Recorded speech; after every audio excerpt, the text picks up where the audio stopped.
You gotta lose yourself in the music, the bone, the pay, the pay, the do.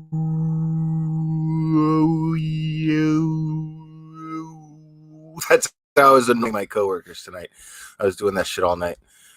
I like to troll my coworkers because they're young. It's fun. What's going on, everybody? So, oh wait, there we go. Let me say hello to everybody real quick. All right. All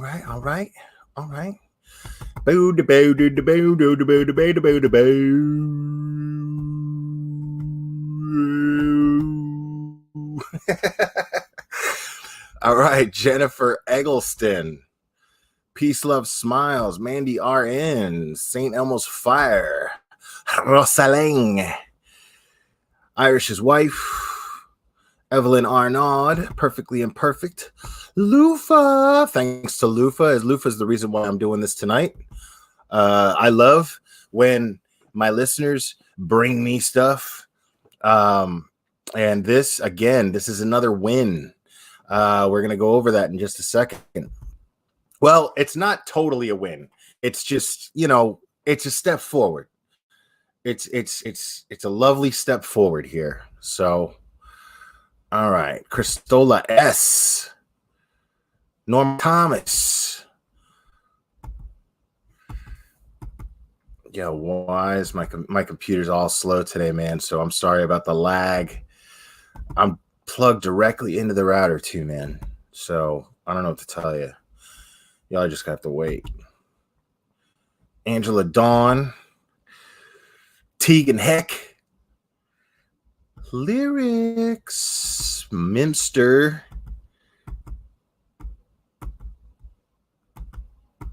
All right. I think that's everybody. Yeah, it's a late one. It's short notice, so I don't expect a lot of people to show up for this one. And unless I'm trashing K, I don't get a big crowd. So I'm grateful for all of you are here. Vans, Siren Jag, all the pretty bling things.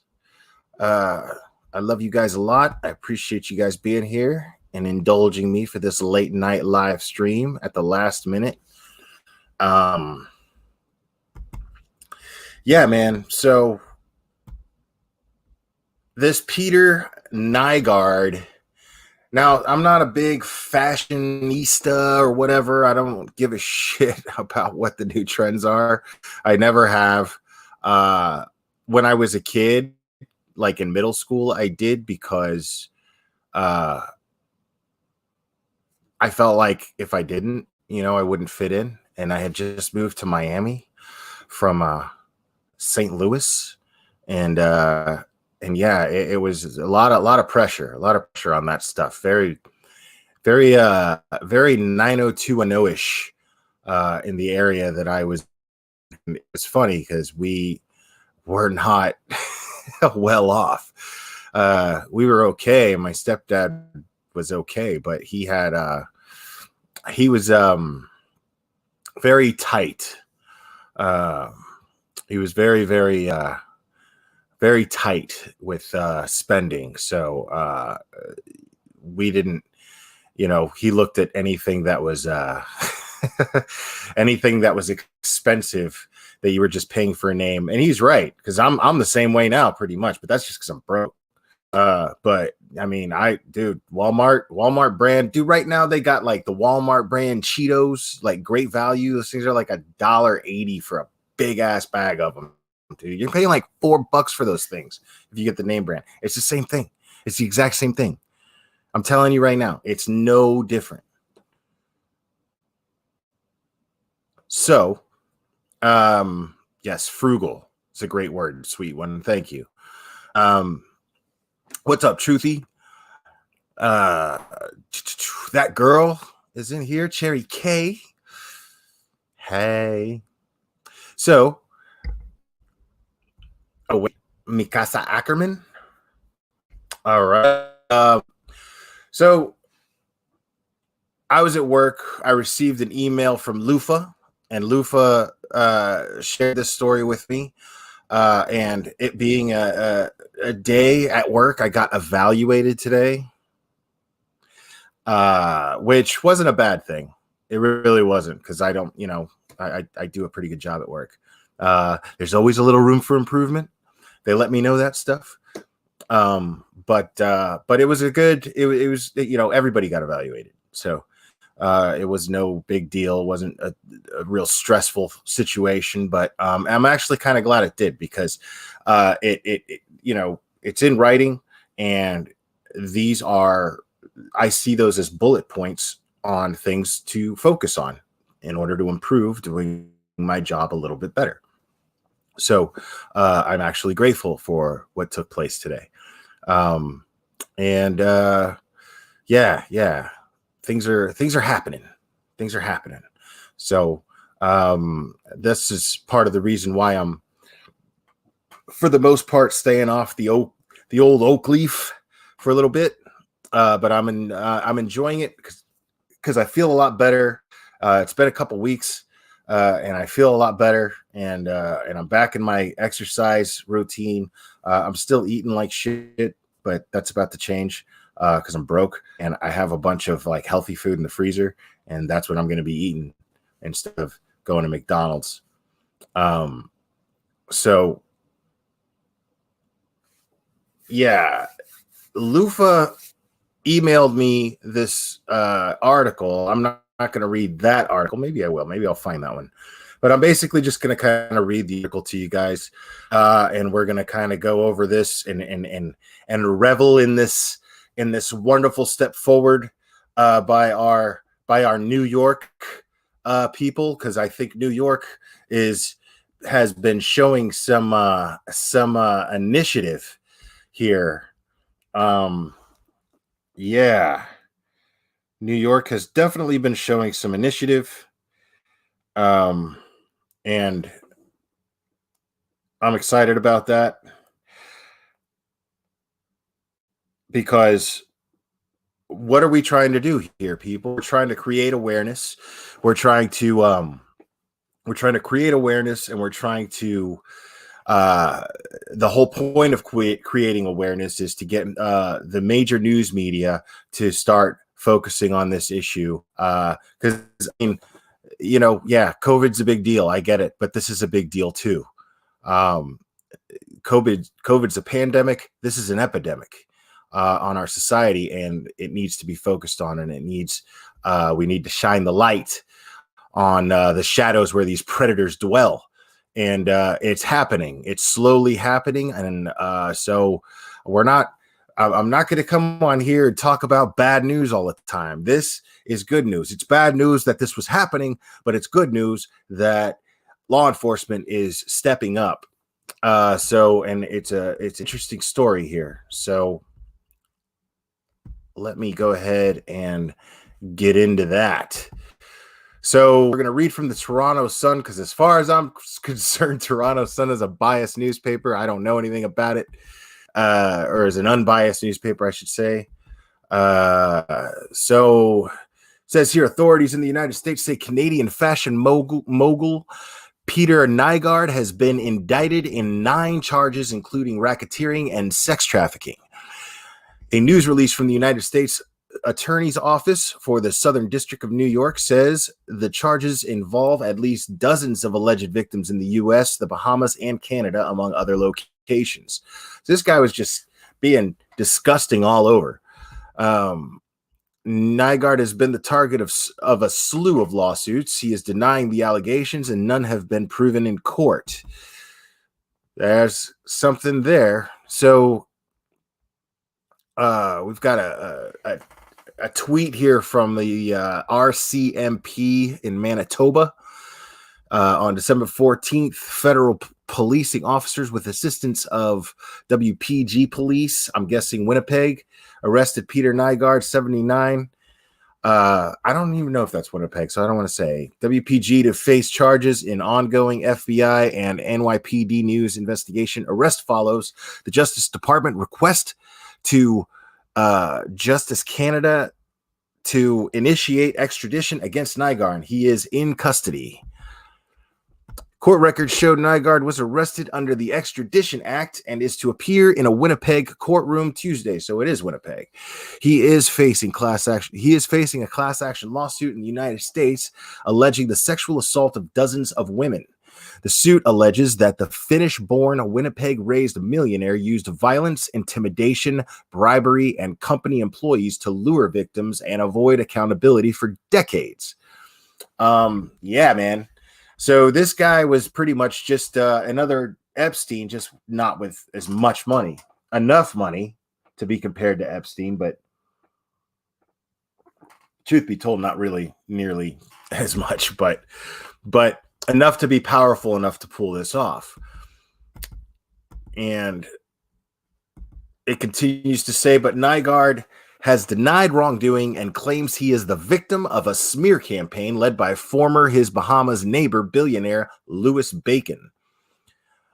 57 women are suing Nygaard, including 18 Canadians. That suit was put on pause in the summer by a judge in the U.S. District Court for the Southern District of New York. Reasons for the stay in the suit were sealed. However, the court docket at the time said the stay resulted from a government motion that named 3 federal prosecutors. The Department of Justice and the U.S. Attorney's Office for the Southern District of New York did not respond to a request for comment at this time. Nygaard stepped down as chairman of the company after the FBI and police in New York City raided his office in February. Wow.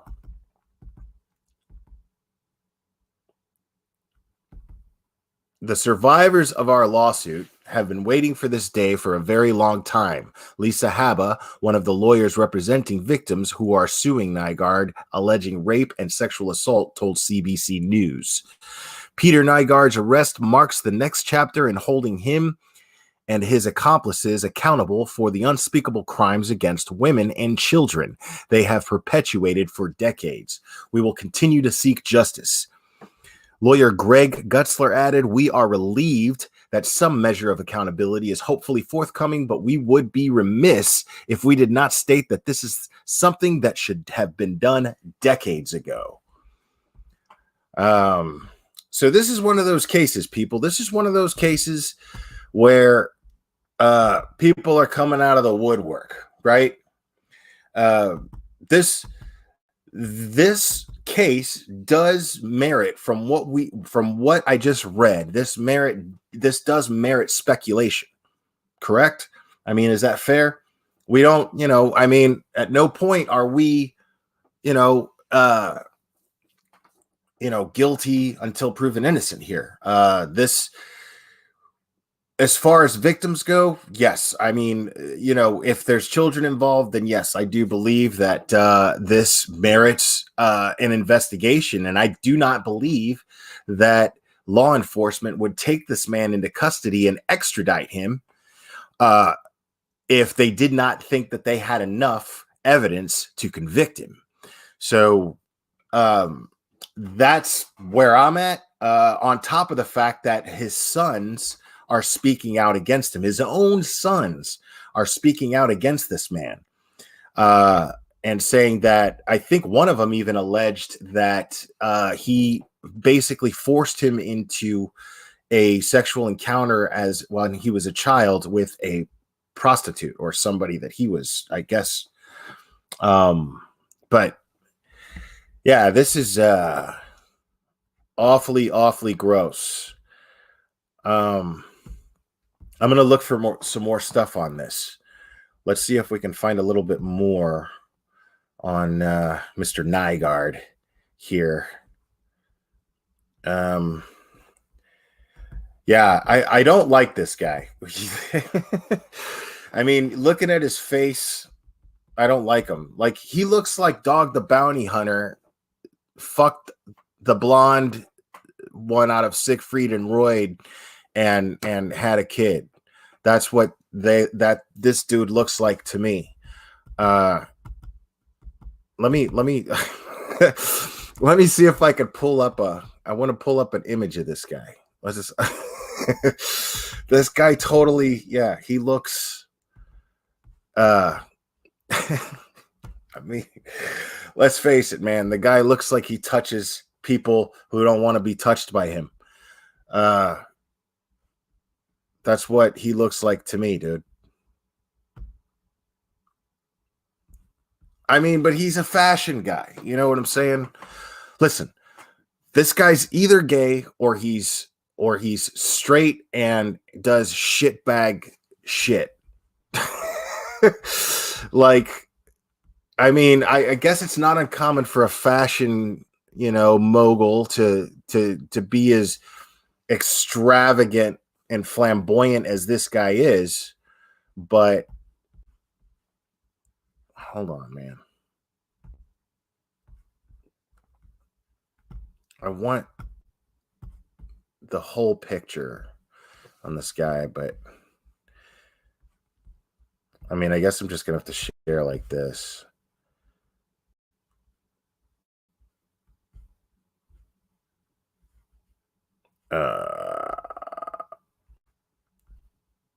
Here we go. I mean, take a look at this guy, bro. Queef Richards. Truthy said Queef Richards. I love it. Yeah, dude. Look at this guy. I mean, I don't know, man. He's got to be convicted in a court of law, right? Of course, he's got to be convicted in a court of law, but I just see this guy blowing down rails and keeping somebody against their will for days at a time. You know what I'm saying? Like, I just see this guy doing that shit of what he's accused of. It's gross. It's gross.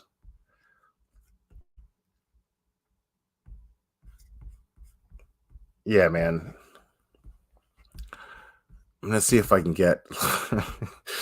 I'm trying to find more images here, man.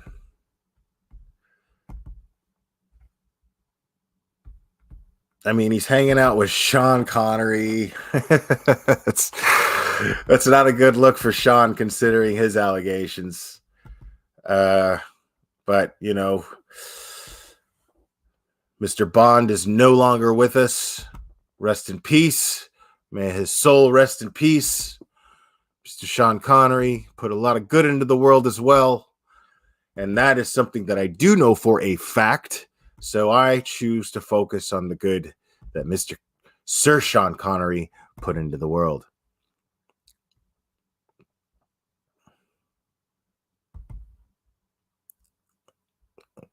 I'm trying. I mean, dude, look at this guy's teeth, bro.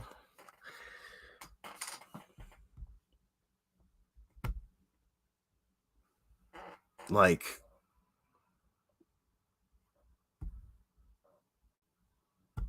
I don't even know who that is.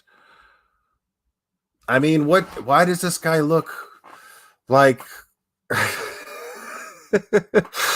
he looks like he looks like you stick Dog the Bounty Hunter and the dude from Siegfried and Roy together, and then you get Joe Exotic and and then God knows what else to produce this dude.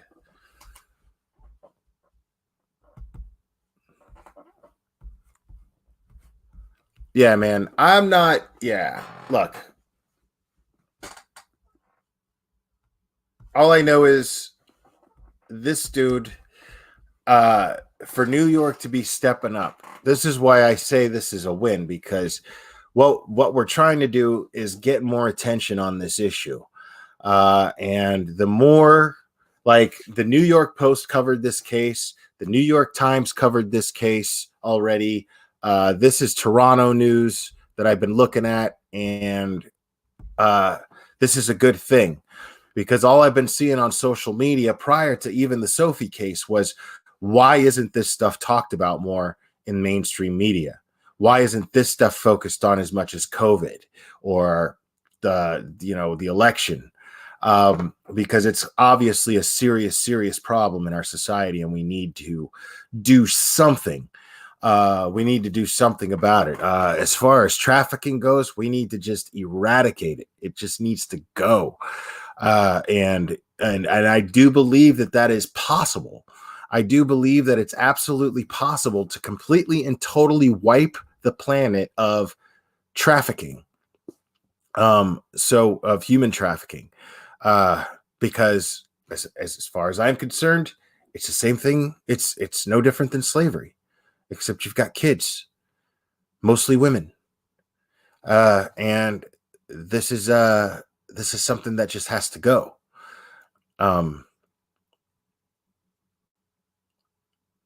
Sorry, I'm looking at chat here a little bit too. Yeah, I mean, well, that's my point. Pink Lady Luck, you're saying COVID gets more ratings, unfortunately. Right. Well, let's make it to where this subject gets more ratings. Let's try to figure that out. And the way to do that is by talking about this stuff, talking about how sick of it we are, sharing it on your social media, doing what Lufa did today. And as soon as she got a hold of it, she emailed it to me, and here I am talking about it. I don't know how many other people are going to be talking about it. I don't care how many other people are talking about it. In fact, if I do care how many other people are talking about it, it's because it's in hopes that a lot of other people are talking about it at some point. So,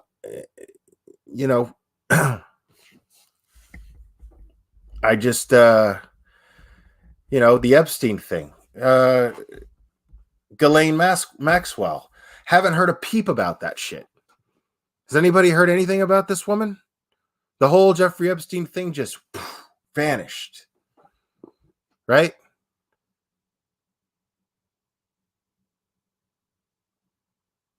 I mean, so this is the thing, is between this guy, between this Alexander dude, this is enough to get people talking.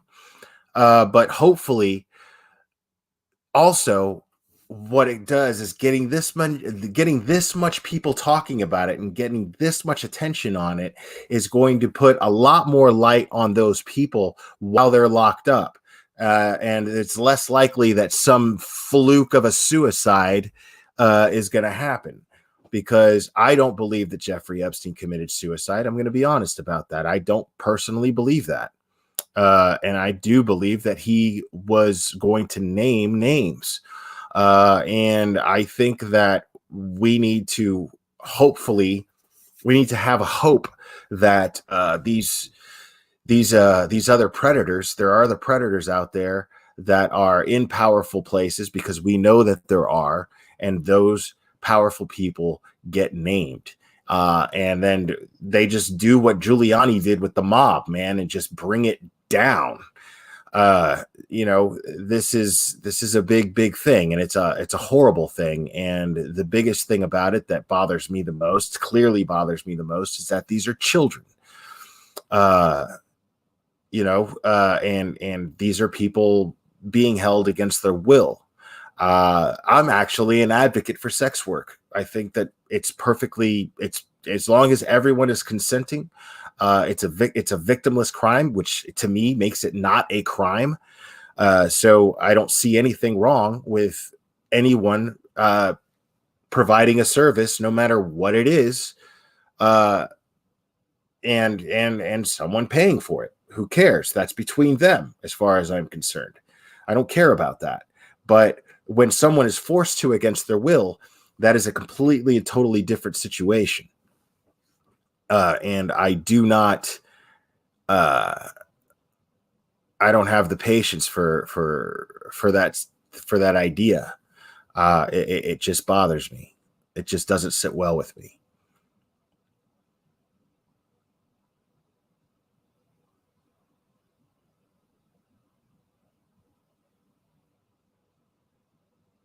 Yeah, I mean, it's a matter of opinion, man. Whether Epstein killed himself or whether he didn't, right? Whether he was murdered to keep him quiet or whether he killed himself, it's a matter of opinion. None of us were there. A lot of us have seen the photos. There's a lot of room for doubt in those photos. I just don't buy it, man. I just don't see it happening. But I do see a lot of powerful people. I do see this man having lawyers that are willing to cut a deal for him, or find a way to cut a deal for him to where he's going to speak up and give away other people, powerful people. And so it does seem, this is why I'm excited about this tonight, is it does seem like New York, specifically New York, is focusing on this problem. And taking a hands-on action. I mean, these are two trafficking rings of very powerful, rich white people. So, this whole, well, they get away with this because they're the top 1%. Well, it seems like New York is not giving a shit about the 1% right now. And is not having this anymore. And they seem to be utilizing Canada as well. So I'm very, very happy with this new current effort that's taking place in law enforcement and district attorney's offices. Sorry.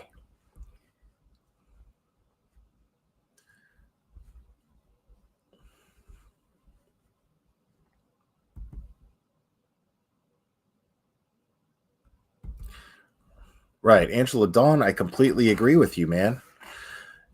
Just get as many as they can. And here's the thing. You got to keep in mind, people, this is not just them cleaning up the streets. This is them making busts, making arrests, and arresting and getting evidence on very powerful people. And these powerful people probably have information on more powerful people. So this could prove to be a very, very productive operation that's taking place in this particular problem. But again, there's all these other aspects of it. There's all these other aspects of it that, Mr. Comic Nut is focused on, what DCP is focused on. These, Truthy Magoo, Illuminacy, we are all wanting to more or less kind of just each of us focus on one particular, at least that's what seems to be the effort currently. I know the DCP, I wasn't really going to talk about this because the truth is I really don't know that much about it. I'm going to be honest with you. I'm actually a moderator for Dad Challenge podcast for Josh, and I'm proud to be a moderator for Josh. But every time I get on YouTube on my phone, I see a news feed, something pops up on my feed, and it's some gossip video about Josh. And I don't know anything about that stuff. I've tried listening to it. I know that BX Beast Boy, he knows a little bit about it, and he has his opinions on it. And I'm sure everybody here on YouTube has the right to their opinions on this situation. I'm here to tell you that I honestly don't have one. The truth is, it's because I really don't know what's going on. I'm listening to a YouTuber that I've recently discovered, and that YouTuber actually shows up in my chat sometimes. I don't want to say her name. She's actually very supportive, and she's really cool. And she wasn't saying anything, but she was reading the chat out loud when she was doing her live yesterday. She was reading the chat out loud, and there was a lot of people throwing shade at Josh. But here's the thing: is the way that BX Beast Boy explained it. I understand. It makes sense. He's saying that he's with the whole thing. He just doesn't really agree with Josh's methods going forward. I can understand that. I'd like to know more from Josh before I make form an opinion. But here's the thing: is I'm not even sure how much of an opinion that I need to form, because now everybody is on YouTube talking about how Josh is overzealous and a little too passionate about what's going on, and I mean, is there such a thing as that? And in a case such as this, in a case such as this, with family vloggers, right? Which I don't know that much about. It's not something that I've focused on much, but in a case such as that, what's wrong, in my opinion, what's wrong with being a little overzealous? What's wrong with being passionate? What's wrong with feeling strongly about what you are focused on and taking on? Because I'm passionate about this. Maybe my methods are different too, but I mean, I've gotten up here and gotten heated talking about Critical K. I'm not going to deny that. And I stand by it. That's the whole thing, is I stand by it. Every single word that I've ever said on Critical K, I don't take back. Not one word. Because all I did was state facts. That's all I did. All I did was state facts, and I stated my opinions as to why those facts that I focused on were detrimental to this community. And I mean it. So, I haven't gone on here and done Critical K videos because she hasn't been talking about the Sophie case. So that's really all I give a shit about. I've always said, I have nothing to say about her as long as she's not talking about this little girl and her family's case, because she doesn't really know anything about it. So I'm just, one thing that I've absolutely noticed on my time here on YouTube is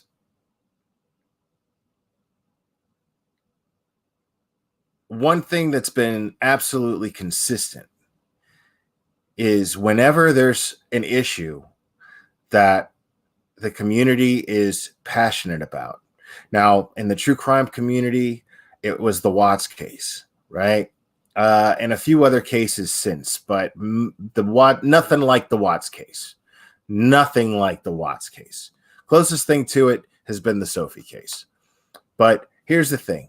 We all get super passionate about something, and then we just start getting at each other, right? There's people who look at something that has nothing to do with them one way, and then people who look at another at the same thing another way, and it still has nothing to do with them either. And and I'm talking about the Watts case, and then they get at each other, right? I mean, I don't to me, the Watts case is the most ridiculous phenomenon I'd ever seen on social media. Never seen anything like it. That's what they should do on Netflix. They should make a documentary on the phenomenon that it has become, and as they should make a documentary on how it's turned social media upside down and how people are behaving towards each other. I mean, I can name a half a dozen people right now that would be commentating on that documentary, that would be interviewed on that documentary. I can name a half a dozen people right now. Shit, maybe even me, as much as I know about it. The thing is I just stopped talking about it. Now, everybody has a right to talk about what they want to talk about. You know what I'm saying? My point is that this is bringing out the ugliest things that don't matter. Hey, what's up, Mr. Comic Nut? Welcome. A case like the Watts case, which the guy annihilates his family, right? Pregnant wife, 2 little girls, right? Okay. Awful crime. Enough to get everybody in the world talking. Understood. Understandable. Totally understandable. It's a horrific crime that this man committed. And then he stood on TV, lied to the world, acted innocent, acted worried, or tried to convince us that he was worried. He wasn't fooling anybody. And then he says that he strangled his pregnant wife in a rage because he realized that she had just strangled the 2 kids. Right? So what does this guy do? He confesses to that, and then he confesses to disposing of her body. Anybody with common sense isn't buying this, right? I gave him the benefit of the doubt just for the sake of, I was an admin in a Watts group, and just for the sake of, perpetuating discussion, right? Dialogue. That's what a group is for. It's a discussion group, right? So I gave the guy the benefit of the doubt, even though I knew in my mind and I knew in my heart, this guy did this shit, and I don't know who he's trying to fool, right? So this guy, out of nowhere, after everybody's going in a frenzy on social media, everybody's going at each other, everybody's insulting each other, people are already doxing each other, it's insane. Then the guy pleads guilty. This guy pleads guilty. Everyone, and I mean everyone, was expecting a trial. Everyone was expecting the next Casey Anthony, the next OJ.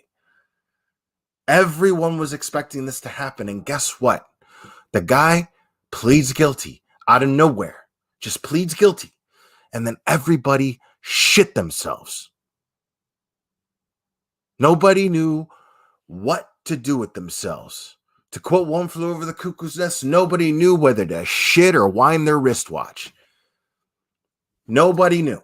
Everybody was like, oh my God, what? What?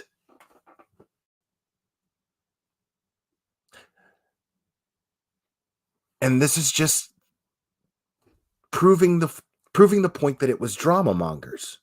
People who love drama.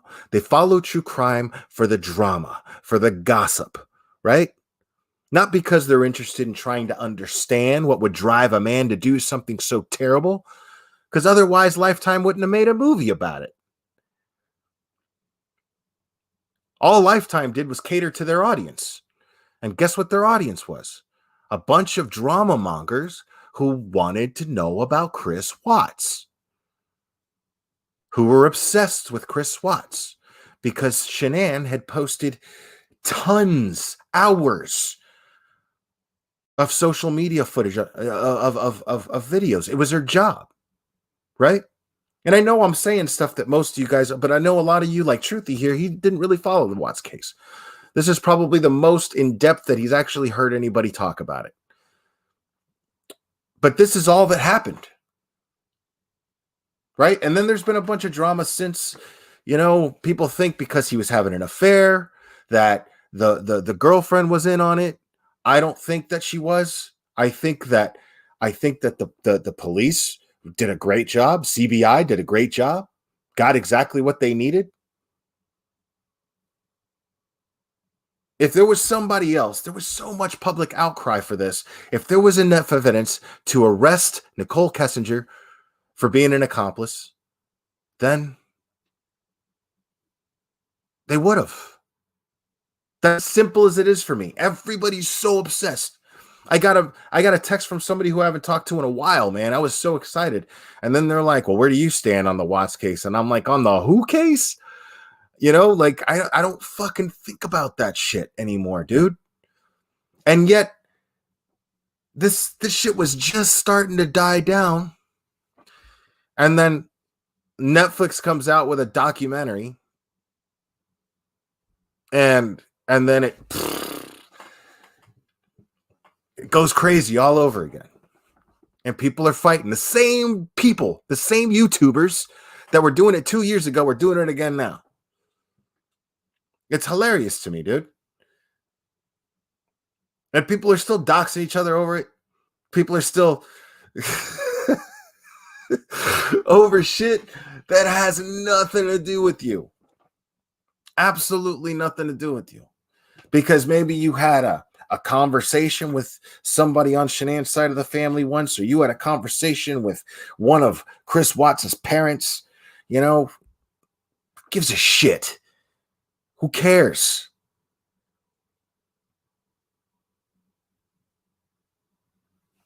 Man, yeah. I don't. It's so hilarious to me that so many people are obsessed with this shit when there's something when there are children being exploited. Something that fucking dumb that parents of small children are obsessed with when there are children, their own kids' age, being exploited, being kidnapped, being trafficked, never to be seen again, being hooked on drugs, and then murdered, disappearing off the face of the earth. Nobody gives a shit.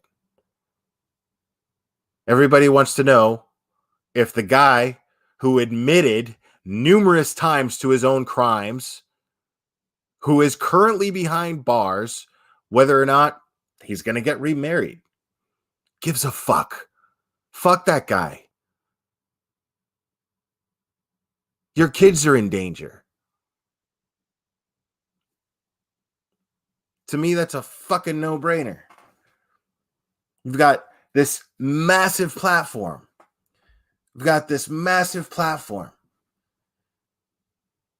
Where you could reach people all over the world. All over the fucking world. And you want to talk about some tool who's already behind bars and he's never getting out.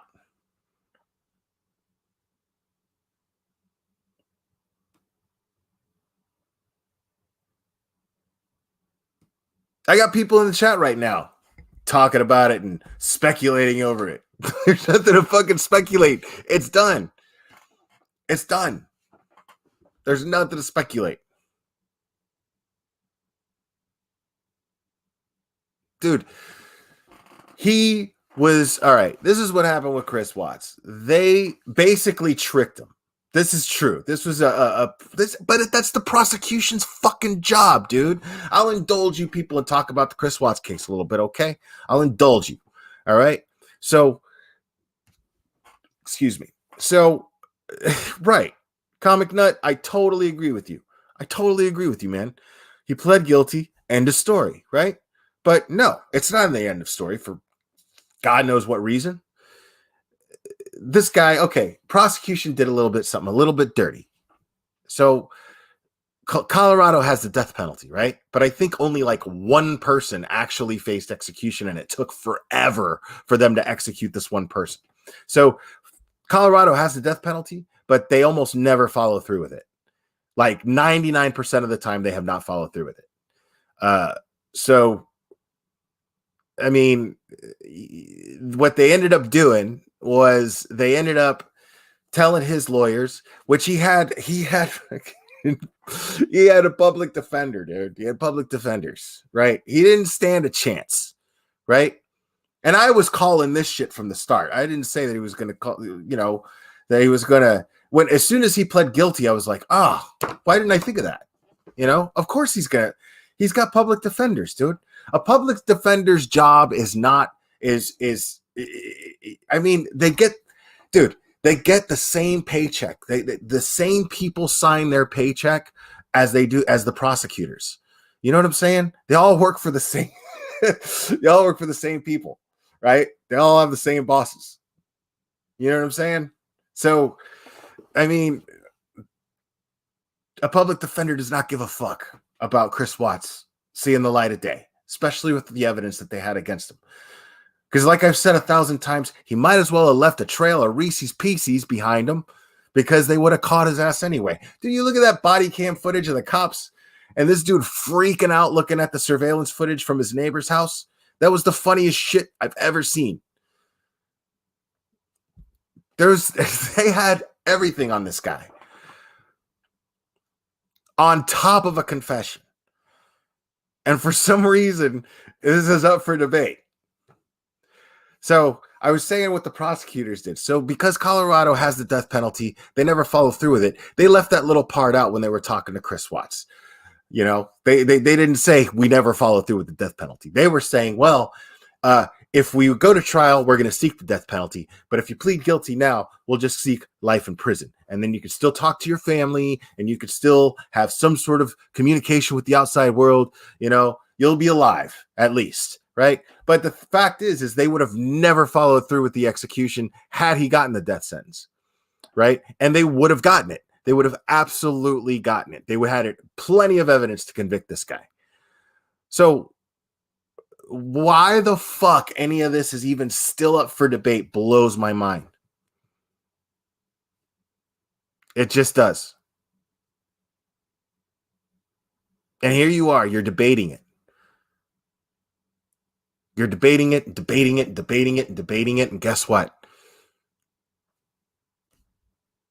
You got kids that may have a problem. They may have problems.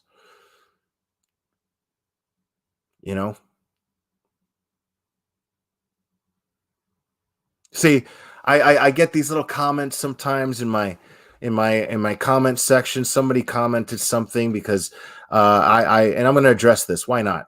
Since we're on the subject, since I'm up here telling people to pay attention to their kids, right? Who the fuck am I to do that? Right? So I'm going to go ahead and address. So one of the personal things that took place between me and Kay was, and it was my own fault. One night we were talking about government benefits and people who live off those and don't want to work and blah, blah, blah. And then that led me to my personal situation. And then that led me to my explanation as to my current situation with my son. And yes, it's true. Right now, my son and I are estranged, for lack of a better term. But I love him very much. I know that he loves me. But we don't speak at the moment because we're just, we're kind of parallel roads instead of the same road right now. And that happens. That absolutely happens. And one of these days we'll fix it. It's just a question of time. But I made the mistake of explaining this to Kay, but the thing is yes, here's the thing, is part of the reason why my son and I have the relationship that we have is because I did fail him as a parent. I absolutely did. There's no way around that. I made horrible decisions, stupid, dumb decisions, and I failed to be able to have the means. I failed to make decisions to be able to have the means to where I could have fought for him much earlier to avoid issues that he had to deal with. But here's something that nobody else really knows. And this is a 150% true, honest to God fact, is when the time came that my son came to me and needed help. The kind of help, more or less, not exactly, but more or less, the kind of help that I am imploring these adults who listen to Case Channel or who are obsessed with the Watts case and dumb shit like that. I'm imploring them to pay attention to their kids when they come and ask for help, because that's one thing that I can honestly say that I did. My son came to me and he needed me, and I completely and totally made a life altering altogether. I was put in a position to where my son needed me and I needed to step up. With the help of my family, we all got together and we fixed that situation. And we got him out of the situation that he needed out of. We got him out of that immediately. I heard about it. I was on a plane the next day. That is a fact. So at least I did that, is my point. Will you be able to say that you can do that you done that when the time comes? Will you be able to say that when your kid needed help, you were there and you stepped up and you helped them? That's all I'm trying to do here, people. That's all I'm trying to do. So even me, a shitbag of a father, right? You might feel that way about me. It's fair. It's fair. You know? But even me, that shitbag of a father that you see me as, still stepped up and kept his son safe when it was necessary.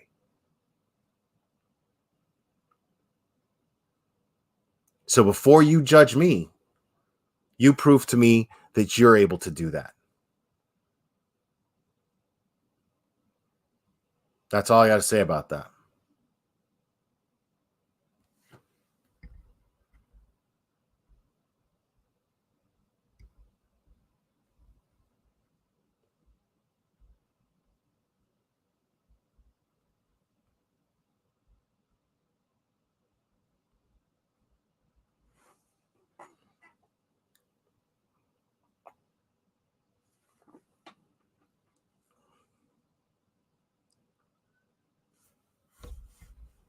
Sorry, I'm just looking over chat now, guys.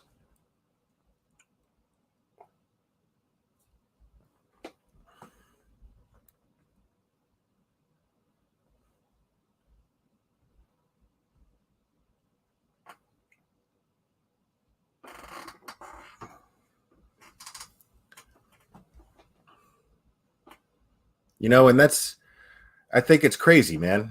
I think it's fucking crazy that people are trashing Michael Long for doing what he's doing. I get if you don't understand all the facts. If you don't know all the facts, it's easy to look at Michael Long and say, okay, well, he's, putting his kid's face out there and he's making this issue everybody's business. Well, I get that. That makes sense if you don't know all the facts. But anybody with a pure heart, well, they're going to know, having known all the facts, if they know all the facts, they're going to understand where he's coming from and why he's done what he's done and why he's doing what he's doing.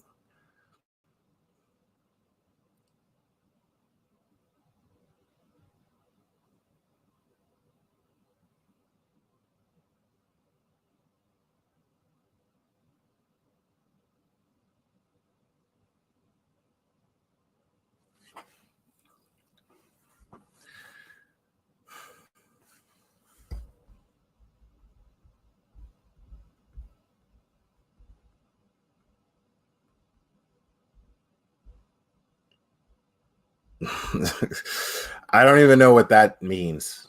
Mrs. Magoo. I don't know what that is. But It's fun to read. Tooth and Magoo, who is the real crazy person here to be with the crazy person? That seems pretty crazy to me.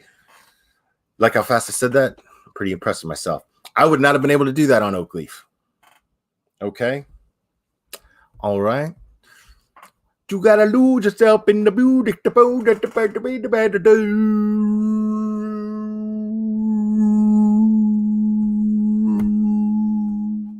I think Michael Long is his child's hero. I didn't know what else to do. So he did something, right or wrong. It was the only choice he had at the moment. I believe that as well. I agree with you.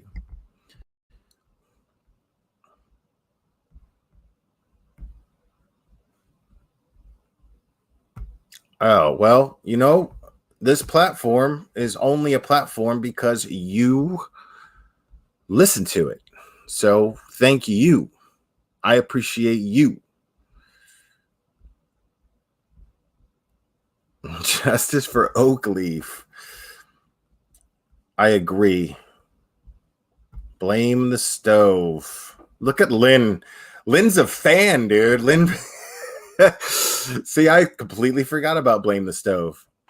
I completely forgot all about it. Blame the stove. Exactly. Exactly.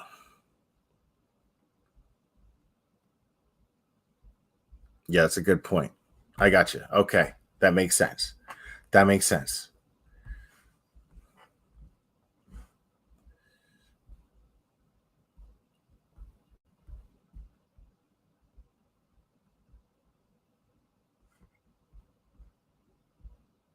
So tomorrow, tomorrow, my interview with BX Beast Boy, the podcast on this podcast channel, that's gonna drop, I think, tomorrow at 8 p.m.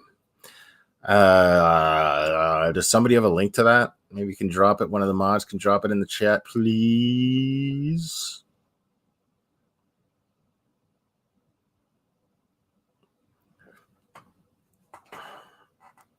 I've thawed from the head down. My legs are still frozen. It's been 3 years. Damn. Pink Lady Luck. That is a bummer. 3 years is a long time, man. I'm going to be honest with you, man.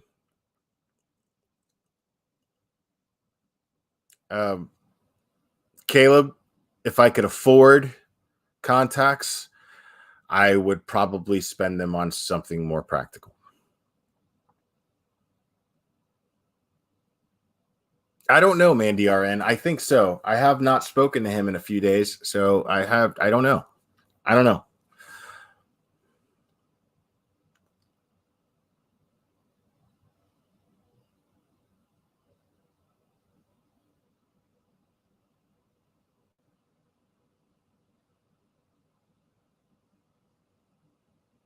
Yeah, I know, Lynn, you dropped it in Twitter.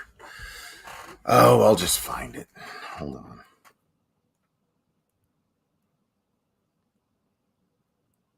Where is that?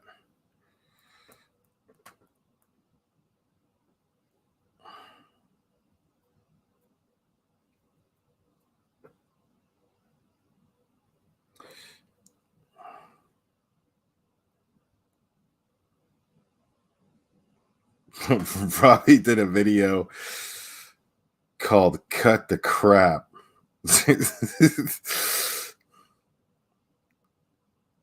Oh, I can't even find this, dude. Hold on, man. I'm going to find this shit at some point.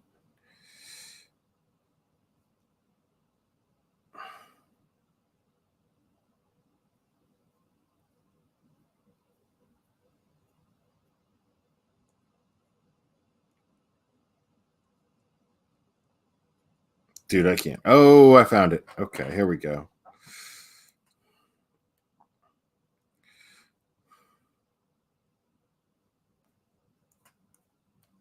Okay.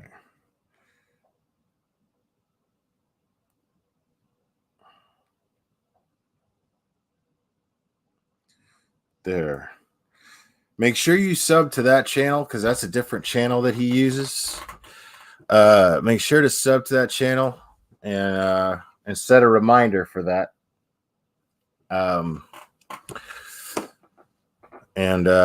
Yeah. I'm a big fan of Mr. BX Beast Boy. I think he's a good dude. So I'm excited about that.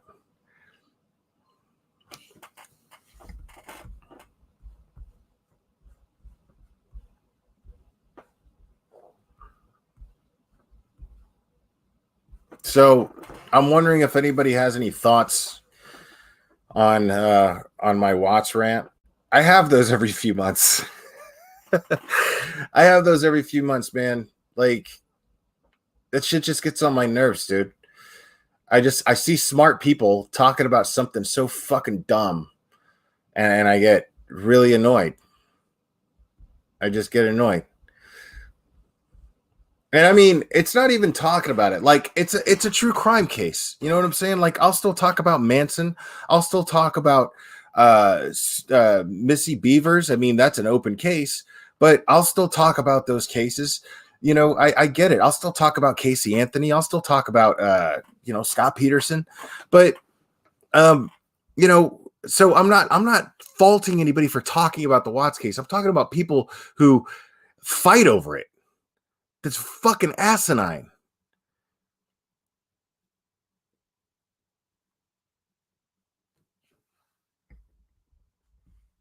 Dude, it's ridiculous, dude. Like, to see people, dude, and then you got members of the family with YouTube channels and everybody's fighting on there, and just going at it. It's so crazy. It is just so crazy. Dude, I'm gonna drop a link because I got coffee to finish, so I'm up, man, for a minute. So we'll keep this going for a little bit. Anybody wants to join me? I dropped the link in the chat. Anybody want to take on the queen? Take on the queen.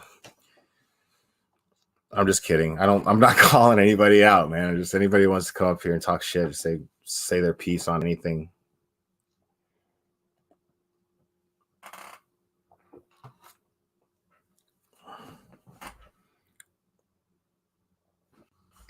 Truthy Magoo. I just want to say I think Chris Watts was responsible for killing Franz Ferdinand, which started a world war. and I think that I'm going to start a new channel called Watts is Responsible for Everything. Seriously. What's is wrong with you people? I don't know if you saw, but I said the only Watts I care about. The only Watts I care about are in the electric chair I'm building for Exactly. Like, I mean, dude, like, fucking let it go, man. You're not gonna, dude. That's my whole thing. Is everybody's like, what if he's innocent, dude? Who gives a fuck, dude? Like, the guy.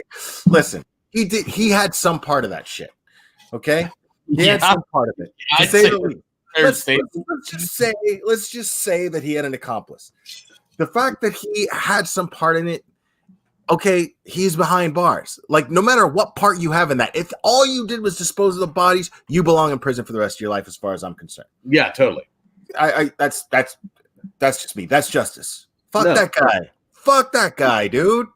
I felt that way from day one, dude. I watched the documentary, so I know more than you think I would. But I watched the documentary. But then I was like, fuck, all the kids are dead, and he's in jail. Guess I'm done. Guess story over. What the fuck? Roll fucking credits. You know what it really is, though, and I hate to say this because we have friends who still that we really both like that still fuck with it, but they live there. But that's different. That's different. Like what I mean, what Robbie is just talking about, like, I'll name them. I don't care because we're cool with them, but Robbie's just talking about, okay, he's discussing some theories. And when he does it, he keeps it light. I don't see him yelling and arguing with people and threatening to dox anybody. It's fucking crazy, dude. Like, that's not what I'm talking. I'm saying I don't mind it doesn't bother me that people talk about the Watts case. You know what I'm saying? Like I said, it's a true crime community. It's a big case. Like I said, I'm still going to talk about Casey Anthony. I'm still going to talk about Scott Peterson. I'm going to talk about all these cases, man. That's what we do. There's nothing wrong with that. But to argue and fight over the real thing is, though, and it's the same thing with the Amber Heard case. Not so much the Sophie case. There's only really a handful of us who ever even touched that. But when it comes to the Amber Heard and the Chris Watts case, I've noticed that channel put 100% of their investment into that, and they're going to beat it until their views are down to 0. And then their views will be down to 0 because they didn't diversify their bonds, motherfucker. You need to diversify your motherfucking bonds. I mean, all you gotta do is fucking open your eyes, dude. There's a huge world and a bunch of shit going on in it, dude. That's all you gotta do. Just okay, I'll talk about that. Oh my God, that's happening over there. I'll talk about that the next day. Yeah, exactly. You know what I'm saying? Like I mean, right. If family annihilation is an issue, I get it. You know what I'm saying? You talk about Chris Watts, you reference Chris Watts, but you talk about other family annihilation. It happens like every day. Yeah. Right. And Mexi's doing something cool, man. Mexi is like going to the fucking house and where they found the bodies and looking for supernatural activity. Paranormal and fucking drones that's not the same thing as it's not even in the same fucking league as what I'm talking about. These are like, I mean, dude, there's one guy that everybody, I know you know him, I'm not gonna name him, but there's one guy and somebody messaged me, said he was talking about this and that, and then I clicked on it for like a second, and I'm just like, dude, why am I listening to this? And this is somebody who still fights with people on YouTube, and this guy he had like 1,000 people in his chat. I know who you're talking about. Never even clicked on him before. Yeah. Right? Never even clicked on him before. Yeah. And I clicked on him this time. This was like yesterday or the day before. He had 1,000 people on his chat, and they were fighting over Chris Watts. I saw that. I was like, yeah. What is where's the portal out of here? What the fuck is going on? Like, it's the sunken place. Chris Watts channels are the sunken place. Like, that's how I view them. Like, it's so you're trapped in there. But what I really don't understand is that you can look at the analytics of the channel you're talking about, or other channels who are just Watts all day long, every day. It's like 95% females. Look at the chat and you go, there's 95% females. I don't think that most men, I mean, this is a most, not all, of course, but most men we're kind of like you and I. We're like, yeah, they're fucking dead. Okay, like, what are we gonna do? What can we do to help? We can't do anything. All right, move on. But, right. but for some reason, a lot of these women, I think it's like the new soap operas back in the day. Exactly what it is. It's an interactive soap opera. Yeah. Right. And then there's the dramatics of a murder that took place. Mm-hmm. Right. That's just all that does is add to the dramatics. These people do not actually give a fuck about the victims. They don't. They honestly do not give a fuck about the victims. Really need to watch reruns. You know what's funny? BJ Comic Nut just pops in and he goes, dropping Watts video tomorrow. Stay tuned. I saw that. Yeah. You're welcome. You're welcome. Dude, it's just so funny to me. Like, there's so much other shit going on in this community that merits talking about, that we can actually collectively pull together and actually make a dent in. Right. And yet, nope. Let's keep beating that dead horse, man. Why don't we start a secondary channel called The Grassy Knoll, and all we'll discuss is the JFK conspiracy theory. That'll be fun. Yeah, I mean, nobody, right? I mean, all you got to do is watch JFK, dude. I never get tired of that movie. JFK is the funnest Oliver Stone movie ever. Well, I'm gonna go with Natural Born Killers for fun, but that's us. The thing is JFK, you really got to be on your toes to understand what's going on in that movie. Yeah. Like, I mean, there's these monologues, like Donald Sutherland's monologue of just going on and on and on and on and on about how all these connections are happening. You're just like, wait a minute, hold on, let me rewind that 5 minutes. I haven't watched it in a long time. Isn't that a 3-hour movie? It's already at least a 3-hour movie, right? And then I'm still like, wait a minute. And I've seen it half a dozen times at least. I think it's fantastic. I think it's great. But I mean, do I believe it? Again. No, not necessarily. But to watch Kevin Bacon, Tommy Lee Jones, Joe Pesci in a scene where they are having a homosexual orgy. Oh my God, I don't remember that. What? How do you? No, I haven't seen that movie in probably. At least you can't unsee that scene. That is in the. I might have turned off that scene. I don't want to see Joe Pesci homoing out. No, dude, he's not the right guy for the job. He's got these really thick painted on eyebrows, right? Oh my, I know I'm drawing a blank on this one, man. Dude, you gotta watch JFK. The next time you're gonna sit and watch a movie for 3 hours. Watch JFK and try to stay sober as long as you can, because if you drink, you're gonna fall asleep probably, unless you're like totally following every single little bit of it. The last couple nights we've been watching a show called Doom Patrol, and I haven't drank barely. I've had like one sip here and there, but I ate half an edible and I just fall asleep on the fucking couch. Yeah, I mean, so you like, what's his face? Kevin Costner. Like you realize how not great of an actor he is because of the cast that he's outshined by so much. Gary Oldman plays Lee Harvey Oswald, which is perfect. God, I forgot this cast. All right, I need incredible. Like I swear you're looking at Oswald and you're looking at Gary Oldman. It's incredible.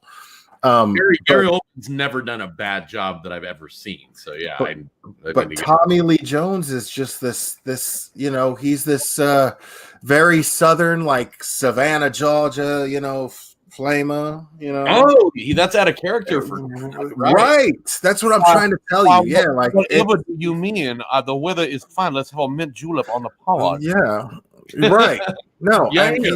Like it's just one part, like right where they're about to have this orgy. Like they got a film reel going, and it's just a bunch of men in like their underwear, like old movies where the underwear was like a tank top type thing and right. It was weird. And no, we're talking like the 30s or 40s, but they're playing football and wrestling.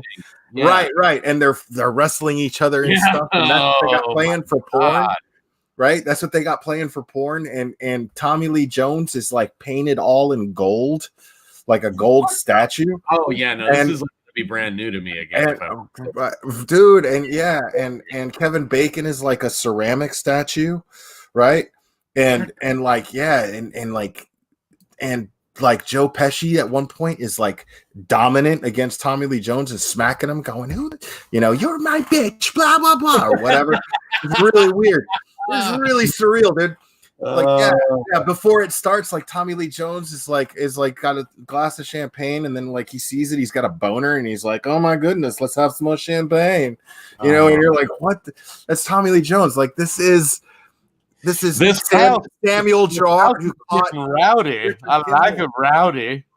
Right, yeah, it's surreal. Yeah. You know what you're describing? Like, maybe I missed that scene in the first place because this is like I'm drawing on zero recollection from that. But you know what it reminds me of? A decadent version of the scene from Deliverance. Right, yeah. Well, that's a straight up rape scene. That shit's hard to watch even today, man. Like the only reason that's such a great movie, and the only reason I haven't watched it 20 times is because I can't handle that scene. So many, you know what I mean? It's a rough scene, dude. Like, I mean, Ned Beatty, and I saw that movie as an adult for the first time. So like, I remember him being Lex Luthor's sidekick in Superman movies. So that's even that weirder to me. That's right. Watching him get watching him get raped. Sorry, Mr. Luthor. And he's getting raped. Like it's hard, man. It's a hard thing to look at.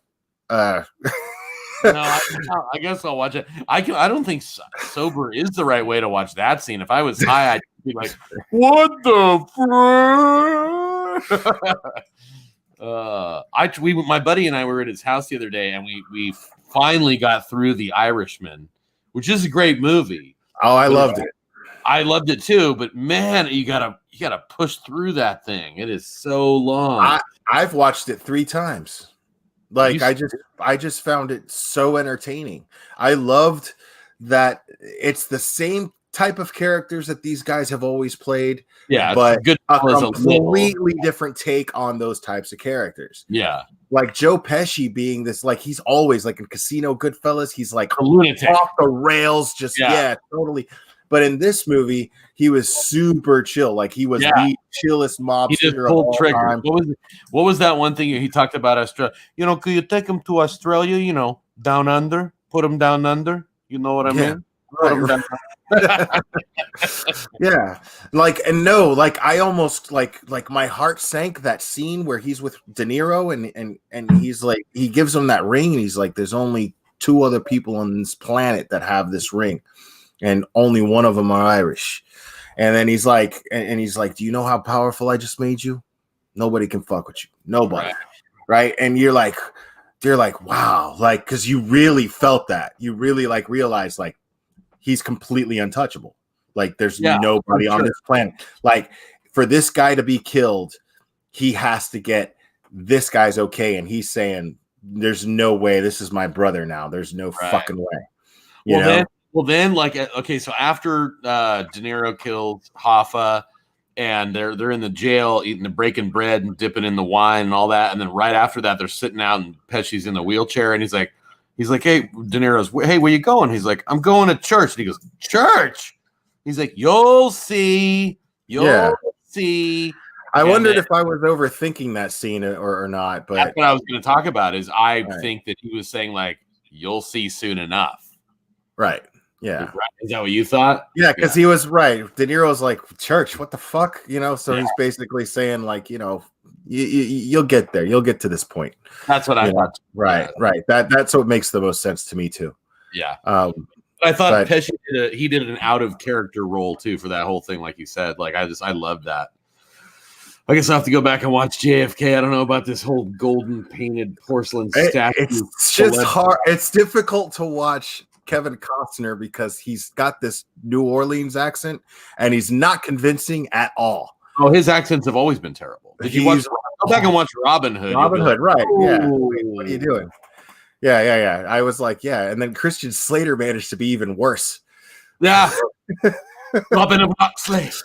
Yeah. You know what? Yeah. Alan Rickman is the only reason to watch that movie. Mm-hmm.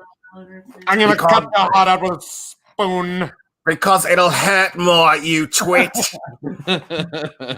Why a spoon, sir? Yeah, I always love that. Val Kilmer was great, except let me think. Val Kilmer? Yeah, well, no. BJ, a.k.a. Comic Nut, is saying it's like Val Kilmer. Oh, yeah. Val Kilmer. I don't know. There was a movie called The Saint where it's been a long time since I've seen that, too, but I remember thinking he did a good job with his accents in the I didn't watch The Saint. I didn't bother because I heard it was so bad that I was like, no, I'm not doing that. It's not that bad. I have to go back and look though. I don't know. It's been a long time. That was like 1990 movie standards when it come. Things were. I mean, Val Kilmer. The thing is Val Kilmer did a fantastic job, of course, in Tombstone. and Tombstone, but I think Dennis Quaid did just as good of a job, and I honestly think Kevin Costner did a great job as Wyatt Earp. Yeah, he did. To be honest. But I thought that Dennis Quaid did a great Doc Holliday. But they were very different movies, Tombstone was more just it was designed to just be more entertaining, not so biographical. Almost like a graphic novel. You know what I mean? That type of charm to it. Oh, totally. Yeah, I could totally see a graphic novel based on Tombstone. Like one issue would be the shootout at the OK Corral. And then there's another issue. Yeah, totally. I could definitely see that. But go back and watch Tombstone. And to me, because it was always, when I was a kid, your age, like all we did was talk about Doc Holliday. Nobody really cared for Kurt Russell. He did a fine job, but he wasn't like the big deal. But if you go back now, you watch Powers Booth as Curly Bill Brocious. I thought that motherfucker is menacing. Yeah, but he sucks too. He sucks so bad. Like, I mean, there's dude. I have that movie practically memorized. Did you watch him in Deadwood? He was perfect. He was perfect because he was he was menacing, but he was menacing because he was such a twit. He was such a fucking weasel. You know what I mean? He was just so, you know, he was the leader of the gang, but like Johnny Ringo could have just easily been the leader of the gang. If he wanted the power, he could have taken it. He just liked to use his gun.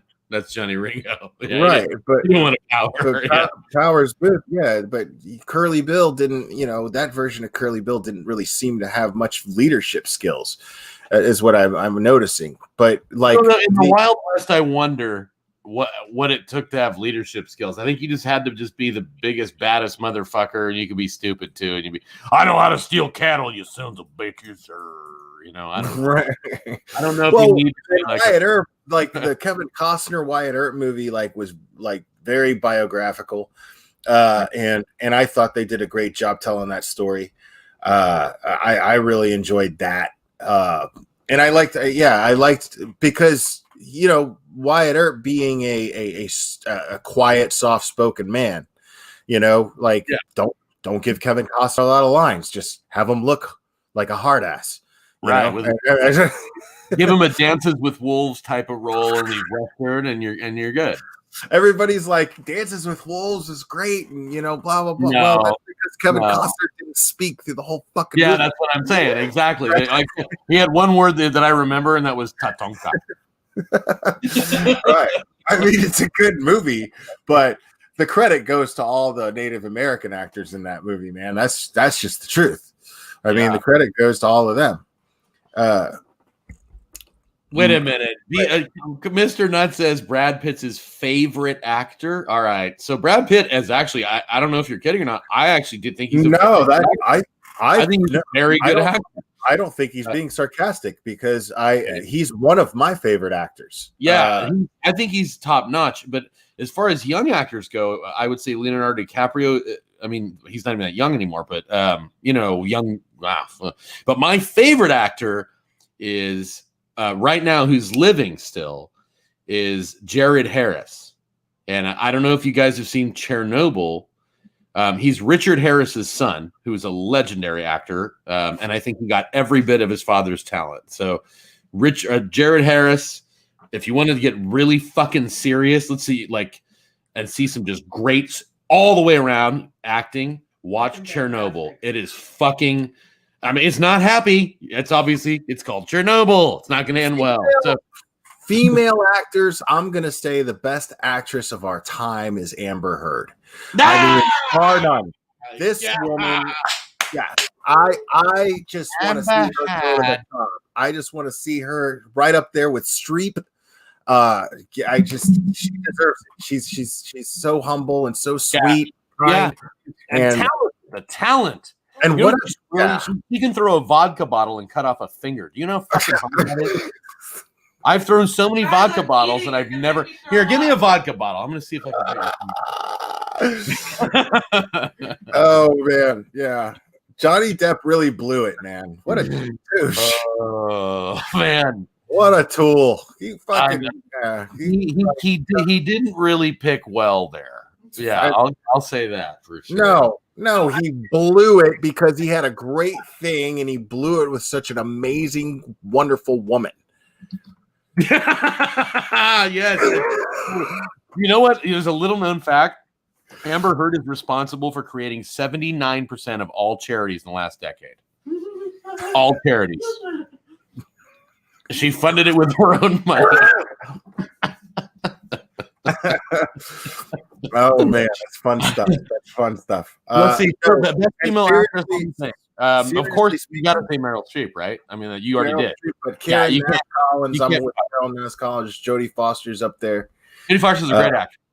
Helen Mirren's up there, but I feel like Helen Mirren, she always plays the same type of role. You want a British grandma who's a hard ass? Get Helen Mirren, or the Queen. Or right. A British hard ass who's an old lady. Yeah.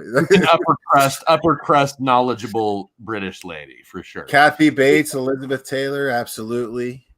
Kathy Bates, huh? Yeah, she actually really is a good actress. Look at fucking Misery, and she was in Deadwood too for a little. And yeah, man. All right, I don't know though. That's not doing it for me. I think there's some woman who like I find to be like younger. I got to dig deep for that one. Best female actress who's like not over 60. Like who's not over 60? Who's a great female actress? You know what? There's a lot. Charlize Theron.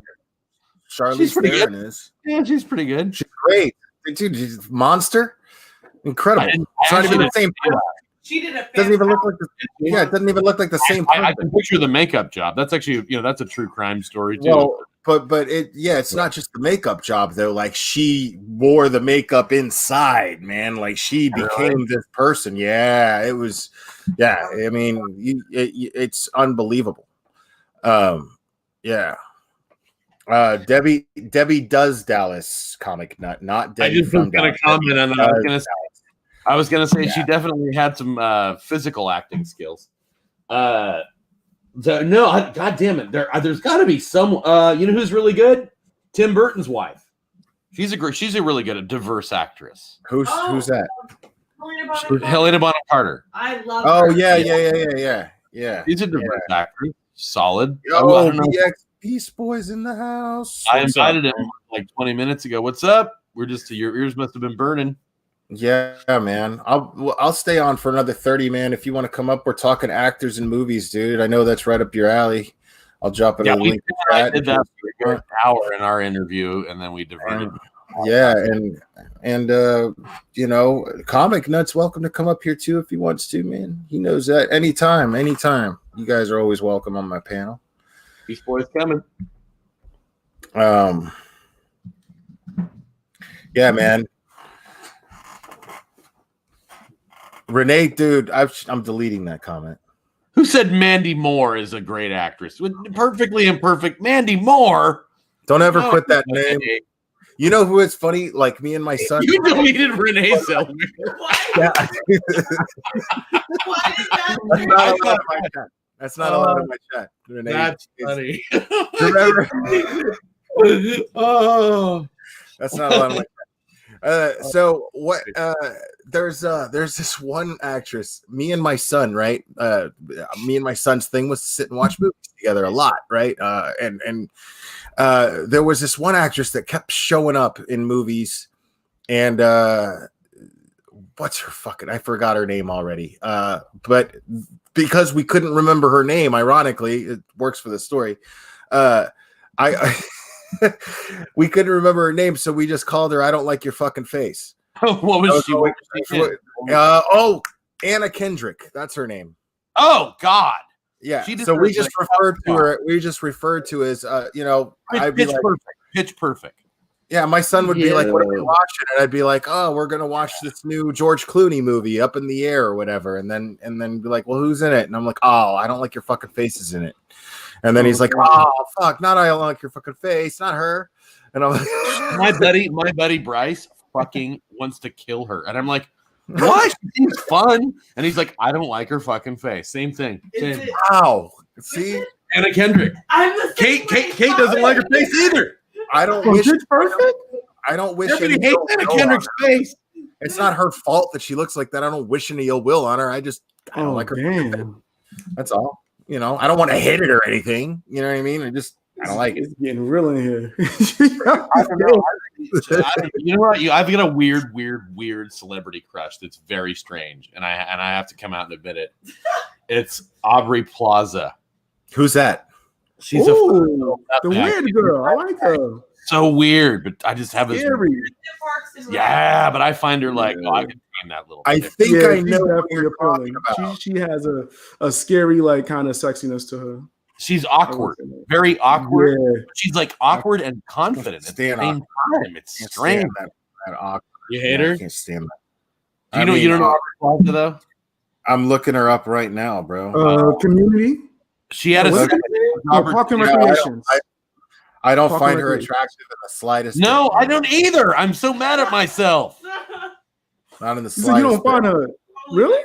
it all. She's the opposite of my type, and when she's on, I'm just like, oh, I'm not saying she's unattractive. I'm saying I personally do not find her attractive. Okay, is it because she's awkward? No, it's because she tries too hard to present an image of being awkward. You think she's funny? Yeah, I think she overdoes it. I think she's totally like when you watch her in that movie Funny People, where she's the love interest of Seth Rogen, but Jason Schwartzman sleeps with her, and she's just really she's got that far left condescending tone that I can't stand. Not that I have a problem with far left, it's just that they have a certain condescending tone to them. Like when he says, "Do you like music?" and she's like, "Oh, well, that's like asking me if I like food." And it's like, man, just talk. Just talk. Is that like Daria? Remember that cartoon? Yeah, from the MTV. I couldn't watch that either. I couldn't stand her. Same thing. It's the same swag. You know what got me, I think, was her sex scene with Robert De Niro in that movie. When I heard he got really upset about that. Yeah, I heard that too. But I guess that she was like, no, I totally would have had sex with him on set. And maybe I'm like, what? And I'm like, you're a weird ass chick. Then I went back and started watching her talk show interviews where I think her awkwardness is real, but maybe she does add some extra pepper to it, Will. I think so. I think that's what, I mean, well, think about it. She's got agents around her all day and shit like that, and they're just going, man, I mean, you're already awkward, but I need a little more awkward out of you. Can you do that? Just a little bit, just. Do you guys watch Bob's Burgers? Mr. Nuts telling me I sound like a guy from Bob's Burgers. No, I haven't seen that. Yeah, that little laugh you did kind of sounded. Oh no, I was doing Seth Rogen's laugh. I'm just not good at it. I love Seth Rogen's movies, man. Every single one. Every single one. All of them. Christmas Party one. I love that one. I just watched the one where he's with. It's him. I just watched the one with him and the guy who played Falcon, and Joseph Gordon-Levitt. Oh, yeah, that was kind of sad too, right? It's a Christmas movie, though. Yeah. It's a Christmas movie, and a little bit sad though. The ending was sad. a little bit. It was just corny. You know what I mean? Yeah. Corny, but I don't know. Seth Rogen, I think he's a funny guy, but so much of him, it's always kind of the same thing. Yeah. He's always the same character. It seems like always again awkward, chubby guy. Hot girl, and then he's always apologizing for him not deserving a hot girl. Always. Right. That's kind of what makes it like his swag, though. That's how you know it's him. All the greatest comedians was doing that. Adam Sandler movies, he's Adam Sandler. I don't like Adam Sandler for the same reason. Too expensive. But he's proven his diversity. Yeah, he's proven his diversity. Yeah, and Uncut Gems as well. Uncut Gems. That's the other one. Okay. It's the most uncomfortable movie I've ever sat through. Okay. Have you seen Uncut Gems? It's the most uncomfortable movie I've ever sat through. It's so frustrating. The ending? I hated the ending. This guy just won't make a good decision through the whole movie. And it's like, dude, you're rich. Stop. Dude, it's the rush. I think that's the point of it, too. Right. It is. But it was like, fuck. Yeah, he's bugging out. Don't do that. The whole movie, I'm going, don't do that. What are you doing? Yeah, it stressed me out. It kept me on the edge. I ain't going front. Yeah, I like the way you put that, Will. You're just uncomfortable. Somebody say Chris Rock too. Chris Rock, man. Hey, Beast Boy. I've been continuing season 4 of Fargo. Okay, what you think? Well, I think I'm on episode 7 now, dude. Chris Rock, I'm telling you, I think it's Chris Rock's best acting performance yet. Chris Rock is in Fargo. Yes, series 4. Yeah, really. Because I'll be honest with you about what I think. Chris Rock is one of the top 10 comedians of all time for stand-up. But I've never seen one role in a movie where I can. It's just like he blows it on film. Right, he was cutthroat in this. This is a game changer. Yeah, this is a game changer for him because I was worried that I wouldn't be convinced of the type of character that he's playing, because he's so silly most of the time. Yeah. Right. But And this one, he is oh, my $50, $1 real. He demands respect in this role. Like he just demands it. Like and you're giving it to him because he earns it. He takes it. Yeah. Right? I feel like every line he says is quotable. Every line he says is quotable. Yeah. He's cool. Who's your favorite character so far? Oh, him easily. Yeah, right now. Okay. I mean, I have to watch the rest of the Fargos. What I'm going to do is I'm going to finish season 4, and then I'm going to start from the beginning, rewatch the first season, go into the second and third, and that's how I did it, and that's the best way. That's what I'm going to do. But I'm going to finish the fourth season first. But as far as the fourth season goes, Chris Rock his character is easily my favorite right now. I like the sisters. Did you meet the sisters yet? I like them too. Yeah. They off the hook. They off the hook, man. Yeah. Like that's what I noticed about every season of Fargo. They got some type of like assassin level person on there that do crazy things that seem like a video game. Right. Every season got one person. Like Billy Bob Thornton, his character was like that. Yeah. Billy Bob Thornton's character, because you could tell they were doing these guys were really trying to pay homage to the Coen brothers and their characters because you could see like Billy Bob Thornton's character is very similar to Javier Bardem's character in No Country for Old Men. Very really? Yes. I love that. What's his name? Anton Chigurh. Yeah, it's Anton Chigurh. He's walking around. Let me toss a coin, and then he just like puts a fucking cow bolt gun to your head with an oxygen tank, and that silent. I think Billy Bob was crazier. Billy Bob was way worse, fam. Right? They topped him. Way worse. They went into depth. Yeah, they went into depth with this guy. Right? The TV show, the series. Oh, I thought Billy Bob was in Fargo the movie. No, he was in the show. Season 1. Fargo the movie was Steve Buscemi. I remember wood chipper. There's a wood chipper involved, as I recall. William H. Macy. William H. Macy is amazing in it. Yeah, and that one woman who's won a ton of Academy Awards and no one knows her fucking name. I don't know the actor's name, but I call him Frank from Shameless. That's William H. Macy. No, the woman won a ton of HBO awards for being on this one show, Olivia or something. I can't remember her name, but she was the main character in the movie Fargo. I love how the Coen brothers at the beginning of Fargo, and they kept this with the series too. And it says that this is a true story, but it's not. It's not. None of it's true. And that was the genius behind Fargo, is because they knew that by saying that at the beginning of the movie, it would get your attention and make the story that much more interesting. Is the idea that it could have actually happened. But it's purely fictional. It's totally fictional.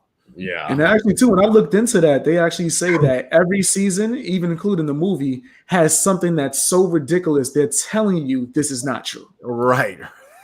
Every single season has something you're like, what? Where did that come from? Nah, I gotta check that. Every season. Yeah, it's piqued my interest now. It's pretty good, man. It's like one of the best series I've binged. I found her name. It's Frances McDormand who played the woman. McDormand. Oh, she's one of my favorite characters in any movie ever. Is her character in Fargo? In Fargo, yeah, easily. Well, do you know who she is? She's a pregnant cop in Minnesota. And she's you betcha. She's the nicest person in the world, but she's a detective, man. Like she really step by step, aggressive detective. Oh, I understand there, Mr. Johnson, but what's that there on the wall? You mind if I take a look? That's the best explanation. All the detectives from the entire show are passive aggressive as hell. Yeah, right. Well, that is Midwest. That's the Midwest and that whole area. We actually have some channels that we know from that area, well, don't we? That whole area. They call it Minnesota. Well, no, see, you confuse the Michigan because the Michigan is more of a Michigan accent is more of a Chicago accent, like Chicago. Talking about here, Chicago. Chris Watts. That's right. That's true. It's more. That's the Wisconsin. Yeah. That's where that accent is. Not the long A's there. Stop bears. Exactly. That's it right there. Yeah. It's not the don't you know. You're right. Yeah, but the passive aggressive attitude is actually called Minnesota Night. It's not locked into Minnesota though. I'm telling you, I've spent a lot of time in that area in the last fucking 2 years, and I can't stand them because I'd rather have an aggressive person. Be aggressive. Don't be passive aggressive. That's you know, like you fucking tell me you hate me. Good, I fucking hate you too. Let's have a drink. Yeah, people don't know there's a UK one. Your supporters are talking about Shameless, the two different versions. I've never watched the UK version. I had no idea there was one. It's okay. It's original. I like the American one better. Me too. William H. Macy is fucking hysterical. I mean, I just like the American one. I mean, I don't compare it to the English one because I've never seen it, but even though I can't stand Fiona. I can't stand I hate her. I hate her, man. I like her. What? I like her. I mean, she fits my type, man. Let me explain. Okay. Truthy's always hearing me talk about my type, right? What is my type? My type is a woman that is just beaten down by life, dude, and that is her. Like, still kicking ass, but dude, she's raising all these kids. She's fucking just trying to, you know what I'm saying? Like, she's. Can I write that down? My favorite type of woman is one who's beaten down by life. Totally. I get what you're saying. I get what you're saying. Like, real quick. Keep going. That's right. And that's a woman. That is a woman in comparison to a girl. You know what I'm saying? That's as far as you like that Viola Davis type of train. She ain't gonna run off on you. She gonna stay with you the whole time. She's riding. She's riding to the top. Well, not necessarily because of that, but just because, you know what I'm saying? Like, no, she's not afraid to fucking leave you. She's not. She's like, dude, I've been through the shit. Like, you're not gonna come along and fucking, I'm gonna get weak in the knees for you. Like, either we're in this together or we're not. You know what I'm saying? Basically, my attitude towards things. Like a road hard, put away wet, ride or die old bar cougar. Pretty much, you know, but she doesn't have to be a ride or die either. You know what I'm saying? Like, if I'm not living up to my end of things, hey, get the fuck out of here, dude. Get out of here, you fucking loser. You know what I'm saying? Like, don't be afraid of that. I want a woman that I can respect, man. Absolutely. And usually the type of woman that I can respect is taking on the hardest things in life. You know what I'm saying? That's my point. I ain't mad at it. I can't stand Fiona. Right. No. In a way, Mrs. Magoo is like that, except she just kept her positive attitude. Like, she's been through the ringer, but she just keeps this mostly positive attitude. So I'm like, yeah. I don't want some fucking rookie. Because you got to explain shit all the time. Why is that guy acting that way? You can't fucking tell. Jesus Christ. Yeah. Okay. I respect that. I ain't going front. Y'all making some sense. Yeah. Like, I like the positivity because me alone is a vacuum of darkness. So, so I'm like, can confirm. Yeah. Can they hear you? Hilarious. I'll hear you. No. Yeah. Well, not now. You know, I have a sense of humor even alone, but it's still like. You know, I have these moments where I'm like, especially look at fucking 2020, man. My July was like, this is the fucking end of the world, and I'm glad I want the fucking asteroid to hit. We need a reboot. We've gotten it all wrong. Like, I was very affected by the what was going on with humanity and what I saw coming with the election and all that. I was like, just fucking delete us. Start over. You know. So if I didn't. I know that's dark, but it's true. I feel you. I ain't giving up. No, well, if I didn't have Mrs. Magoo, I wouldn't have killed myself or anything. I just was like, let's take this ride to the fucking ground. Let's do it. Zombie apocalypse. Can't wait. Oh man, that goes down, man. Yeah. I've been thinking about that for a while, man. What would I do if a zombie apocalypse happens? I'll probably start the Nation of One Road. You ever saw what was that TV show? It wasn't Zombie Apocalypse, but all the lights went out. Amazing show. It was on NBC. All electricity in the world got shut off. I don't think I know that show. I hate network TV. You would love it. From what I could tell, NBC? You would love it. Yeah. It was the same guy. What's the black guy from Breaking Bad? He played a character named Neville or something like that. I don't know the actor's name, but I know you're talking about. It was Revolution. Yes. Yeah. Yo, amazing show. Yeah. Amazing. And pretty much like they took over. Like these two dudes made their whole little crew and like they separated the whole world and built armies. No electricity. That's the same type of flow I'll be on. I mean, is it? I don't want to be a apocalyptic predictor, but is it right now? Is it that far fetched to imagine it could happen in 2021? I mean, sure. did you foresee 2020? If I had a time machine and went to both of you and went like, hey, got to tell you, here's what's going to happen in 2020. It's going to be a huge pandemic. There's going to be economic collapse, and there's going to be no more movie theaters, probably forever. You'd be like, get the fuck out of here, you fucking. Well, I ain't going to fret. It depends on how far back you go. How far back? 2017. 17. So that's it. Yeah, that's it. I wouldn't believe it. I ain't going to fret. Nah, you're not going to believe that, right? I wouldn't believe that. No. I wouldn't believe that. Even though I did predict the whole Trump thing. I definitely said that was going to happen. Like Live Free or Die Hard, a fire sale could happen, and then we're back to square one, man. You never know. I watched that. I watched that recently, Live Free or Die Hard, and at the end, the very last line, it left me going, really? Like, because this is what happened. He's in the back. Okay, John McClane is in the back of an ambulance with this kid or whatever, this dude. His son? And he's not his son, the hacker kid. And he's in the back of the ambulance. And then he tells the ambulance driver, hey, to the hospital. Like, where else is the fucking ambulance going, dude? What do you mean? I was like, he goes, take us to the hospital. Like, what do you need it for? You're fine. What do you, I was like, have you seen the deleted ending? It was literally the very last line in the entire movie. Well, there's a deleted ending to that movie that is way better than that, Will. This is no bullshit. You can Google this. It's on YouTube. I'm picturing it in my mind. That is so That's exactly what happened. If I was the drama, I'd be like, shut up, John McCain. Shut up. I felt right. Like, I mean, and what if the driver heard of him? Like, holy shit, Nakatomi Plaza, that John McClane? All right, yes, to the hospital we go, of course. That's like the next person he should be like, to the precinct. Whenever I hear Aretha Franklin say Sakatomi, I always think Nakatomi, and fucking, I know it's weird. But there's a Nakatomi. There's a scene to Die Hard 3. And in this scene, that's the one with Samuel Jackson? Yeah.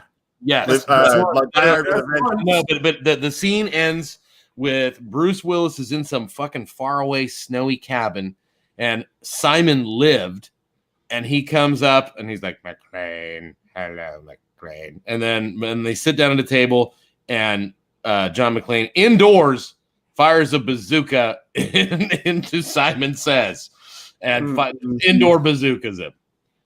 That's real. Never make no sense. Yeah. I mean, that's the thing. But I love Die Hard movies, man. Dude, Bruce Willis could be on a fucking rascal going 4 miles per hour with a fucking Uzi, and I'm gonna be in the theater watching that movie. I don't care. I got something for y'all. Just Die like, I mean, they found a way to make Rocky. They found a way to keep Rocky going after all this time. They should stop. I love that. Nah, man, Creed is great, dude. No, don't you dare. Creed 1 was great. Creed 2 was not good. I didn't part 2. And Rocky Balboa was trash too. Dude. I didn't love it. I didn't love any of those. I ended at Rocky 5 with Tommy Gunn.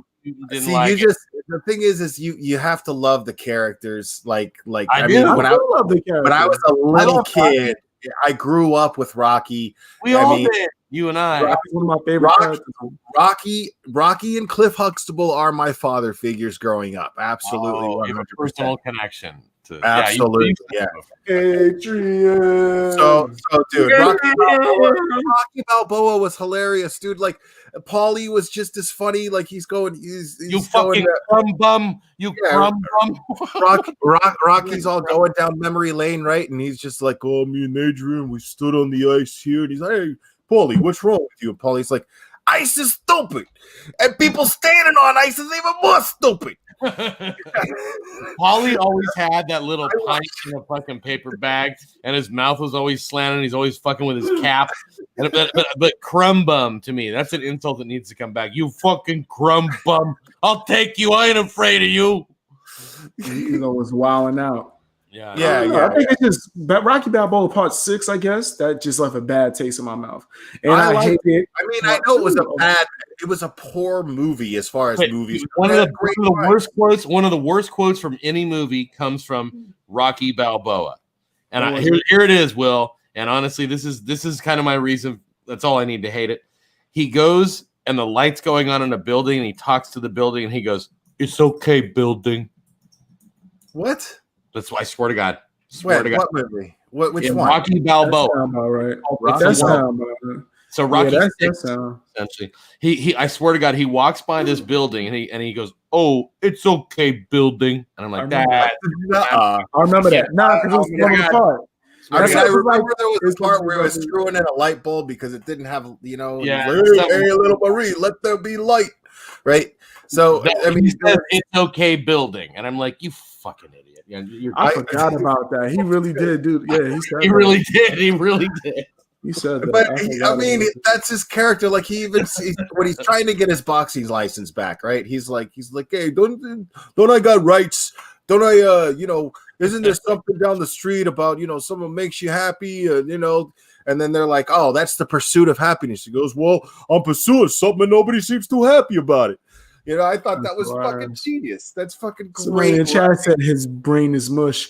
I can't say that because in Creed 1, he was saying some knowledge, though. The first Creed, he was saying some knowledge. Because he's wise, but he's wise. He's street smart and he's very wise, but he's not book smart in the slightest bit. He's one of the dumbest, like, as far as book dumb people go. Yeah. He's he's punch drunk. You know what I mean? I don't know if I'd call Rocky street smart. Do you think he could create his own gang and mastermind like heists? What are you talking about? Well, no, I mean that doesn't. A lot of people are street smart and aren't capable of street mastermind, right? Yeah. So you think he's a kingpin? Yeah, Rocky the Kingpin Balboa. In the first one, I'm gonna punch you, building. In the first one, he was a collector for the mob. Like, that's right. I mean, yeah. He was, he was supposed to break some guy's thumbs, and he didn't. Too nice, too. Oh, right. He felt bad for him. It's so funny, but Rocky's a classic. I ain't going for it. No, look, I mean, the entire Rocky franchise I love, and I love the Creed franchise too. So my favorite Rocky. I have a thing with Rocky 3. Oh, Clubber Lane. Clubber Lane. Yeah, that was good. That was good. That's my favorite too. Yeah, by far. I mean, you got any predictions? Hey. I love that shit. Yo, he was a savage. That's like to me when I was a little kid. Hey, woman, why don't you come to my place later? Real, man. I mean, wearing those American Indian earrings. Like, what are you trying to be? You're just fucking crazy. Feathers. Yeah, he just had feathers. Nobody had style like Mr. T. And then, and you get Hulk Hogan in it as a guy named Thunder Lips. Thunder Lips. I forgot about that. Hey, Meatball. Him and Rocky had to fight, the charity fight. He's gonna turn in a mush rock. Rocky had to take the gloves off on him. I'm like, yo, hold on. Let me show him these hands real quick. Body shot. I was like, oh, snap. Hey, Mickey, what do you think he eats? It's like about 202 pounds. And he's like, weighing in at 202 pounds, Rocky Balboa. But to me, when I was a kid, I love the Russian Rocky 4 too, Ivan Drago. But when I was a little kid, though, I was like, I knew the outcome. I had seen that movie fucking 20 times. I knew the outcome every time.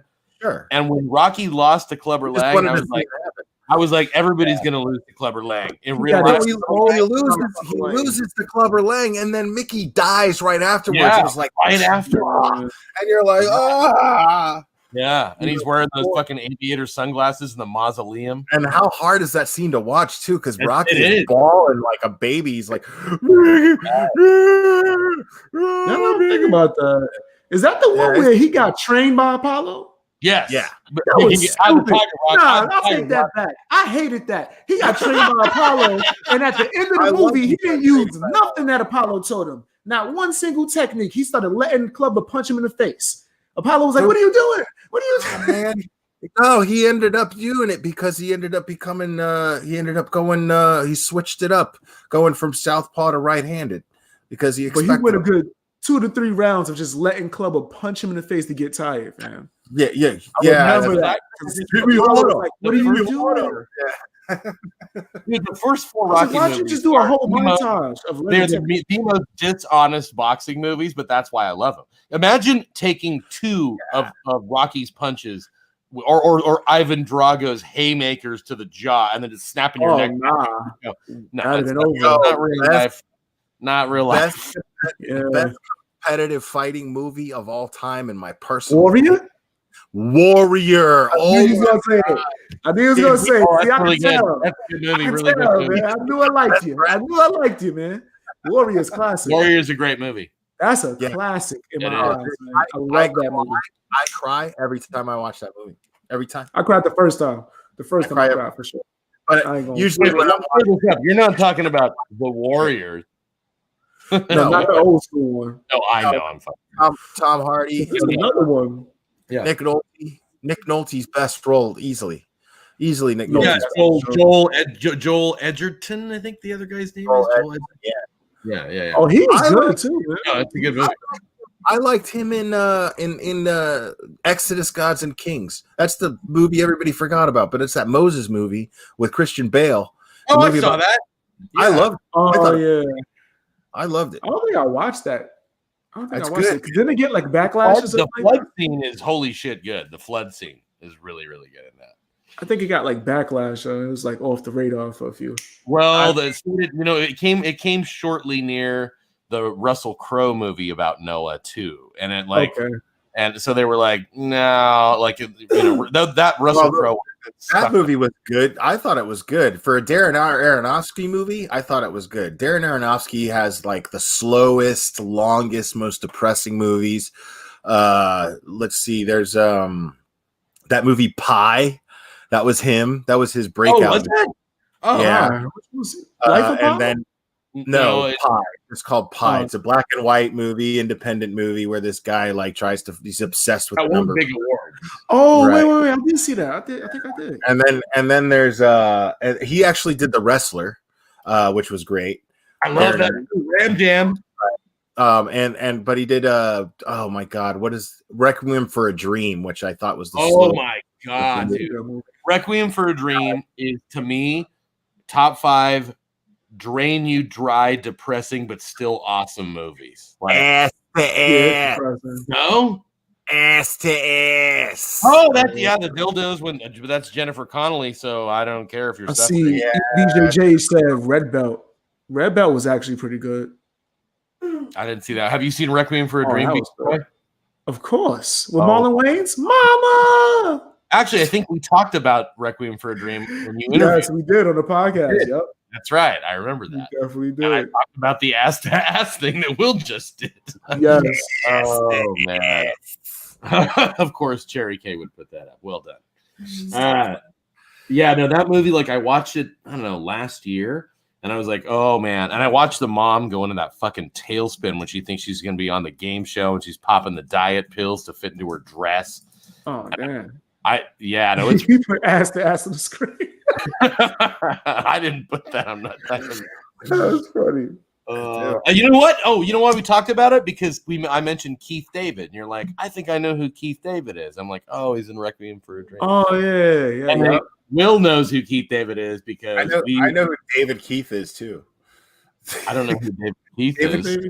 David Keith is old school. He's from like he played. You know who he played? He played Daredevil's dad the Devil Murdoch and the boxer in the Ben Affleck Daredevil. Oh, when he lost, he lost his. Fuck that. Yeah, that I do movie. not remember. Yeah, that movie was garbage. That was a bad Garbage. It was The soundtrack was even worse.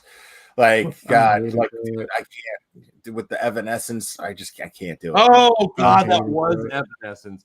Yeah, I can't do that shit. How'd y'all feel about the Daredevil TV show? Oh, I loved it. Oh, I've been telling myself I'm gonna rewatch it too. I've been feeling like that about Punisher. I wanted to rewatch Punisher. Punisher, absolutely great. Yeah, season 2 was crazy. I didn't like Yeah. it. Well, they're I like yeah. it. Did you hear the rumor that they're saying that Thomas Jane wants to direct John Bernthal as the Punisher? Really? Yeah, Thomas Jane is Jane real hard for himself to come back as Punisher, as an actor. Yeah, I mean, Like, they're planning this live action Spider-Verse thing. So I mean, I know they're bringing back Andrew Garfield as Spider-Man, and they're Oh, God. I might be the only person that's not excited about that. I'm not. Nope. I mean, I'm excited to see what they'll do with it. But They have Spider-Man the fuck out of our eyeballs for the last 20 years. Fam, there's like 3 generations. There's like 3 Mr. Knight. generations. Yeah. Welcome. I know. What's going on? And then What they up, retell the origin story like every time. We know Every Uncle Ben single died. time. We know. They want to impress me. Do a Miles Morales one. I want to see a live action Miles Morales Spider-Man. What movie we talking about? Spider-Man. How's Let it? me give Mr. an introduction. Mira la gente que están from Honduras. Oh, El no. señor Nygard. Dude, I would nut if they did a Miles Morales live action. That would be amazing. Yeah, I would. There was rumors about the actor being hired, but they never confirmed. Oh man, who And would there you was an think would be a good Easter egg. actor? Who do you think would be a good actor for that? You got to pick someone young teenager. I don't know. maybe even God, what is his name? Because he has like at least 2 names, and I can't think of them right now. He Who? raps and he does Glover. No, see, all right. So Glover. in the last Spider-Man movie, Oh. he played the uncle, Donald the one that's Glover. supposed to become. Yes, he was in the last Spider-Man movie. Childish Gambino. Childish Gambino. Donald Childish Glover. Yes. Gambino, right. There was in the Spider-Man movie. He does a scene where he's buying some gloves. He's going to become. Well, he's supposed to become the Prowler, and he goes, "Oh, my nephew would like this." That was supposed to be a shout out to Miles Morales, but they never went anywhere with that. The cartoon one, you mean? No, Is Mr. I Nuts- mean is Mr. on Nuts the in the frozen or movie in the he's live frozen? action. Mr. Nuts what? frozen, and he's staring right at you.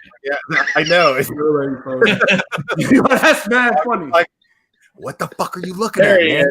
There he is. Childish Gambino, man. Yeah, Yeah, which no. one that was? He was in it. He was in it. Yeah, But they he's never went extremely- anywhere with that.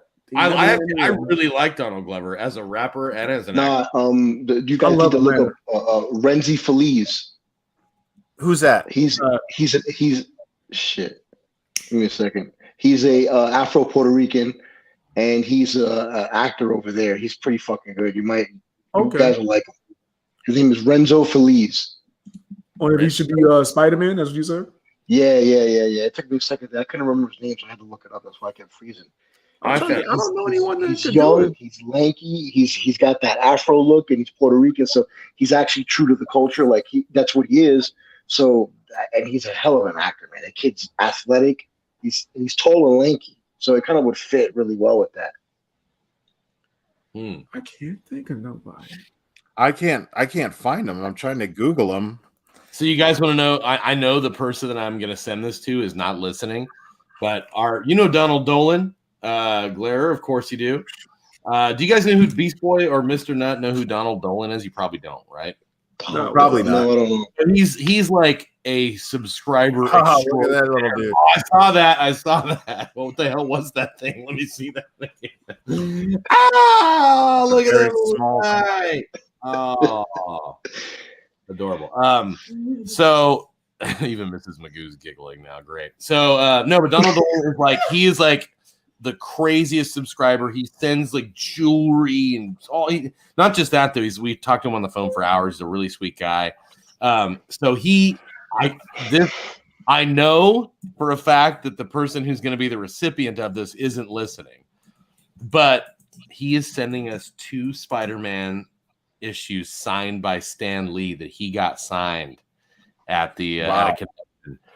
Damn. And I unfortunately don't give 2 shits about it, but I'm sending it to Will. Me? You're sending it to me? Unfortunately, I already made commitments, but if I had a third, I sure would, because if I know you're crazy into it.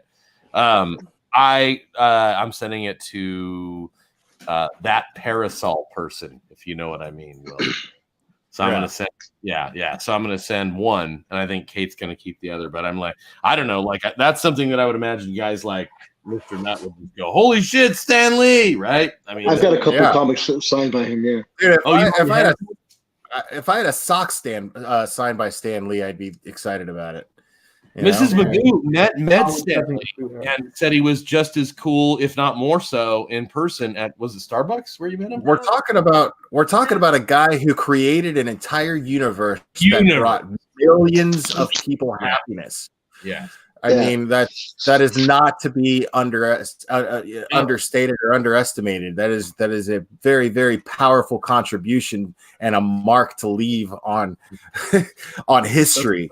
I mean, he changed the face of society. Life. Stanley wins for life. Yeah, what would the world be like without Marvel Comics? He changed it. He changed the way we think. Everything. He changed the face of society, man.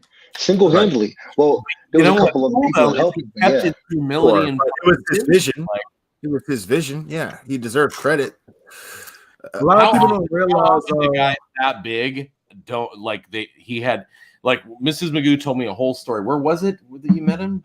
In San Diego. In San Diego, not at Comic Con, right? Tickets to the Comic Con.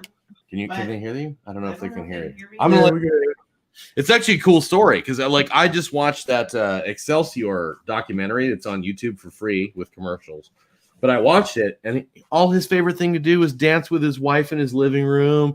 Like he's just a down to earth guy, and that some people know how to act when the camera's on. That's not what was going on. This guy was just a nice old guy. But you're telling me your Stan Lee story. It's actually cool. So I was down in San Diego for the big Comic Con, and I couldn't afford tickets to go. And so I was just kind of wondering because there's a lot of vendors on the streets. And so I was waiting in line to get food, and I look next to me. And there's fucking Stan Lee sitting right there. And I do this, I'm trying not to fangirl, but I'm totally fangirling. And he kind of looks at me and he smiles at me. And I was like, and I just word vomited. I was like, I grew up on your comic books. I absolutely love you. And and he was like, oh my gosh, who's your favorite character? What's your favorite comic that you've read and all this? And I went on and on about Rogue. And the entire time we're standing in line to get food, we're just talking comic books. And I ended up saying, I talked about how I don't like DC as much. And he started talking about how he actually really liked Batman and Superman. And it was so awesome. I can top that. I can top that story because I sent a picture of my tits to Chris Watts. So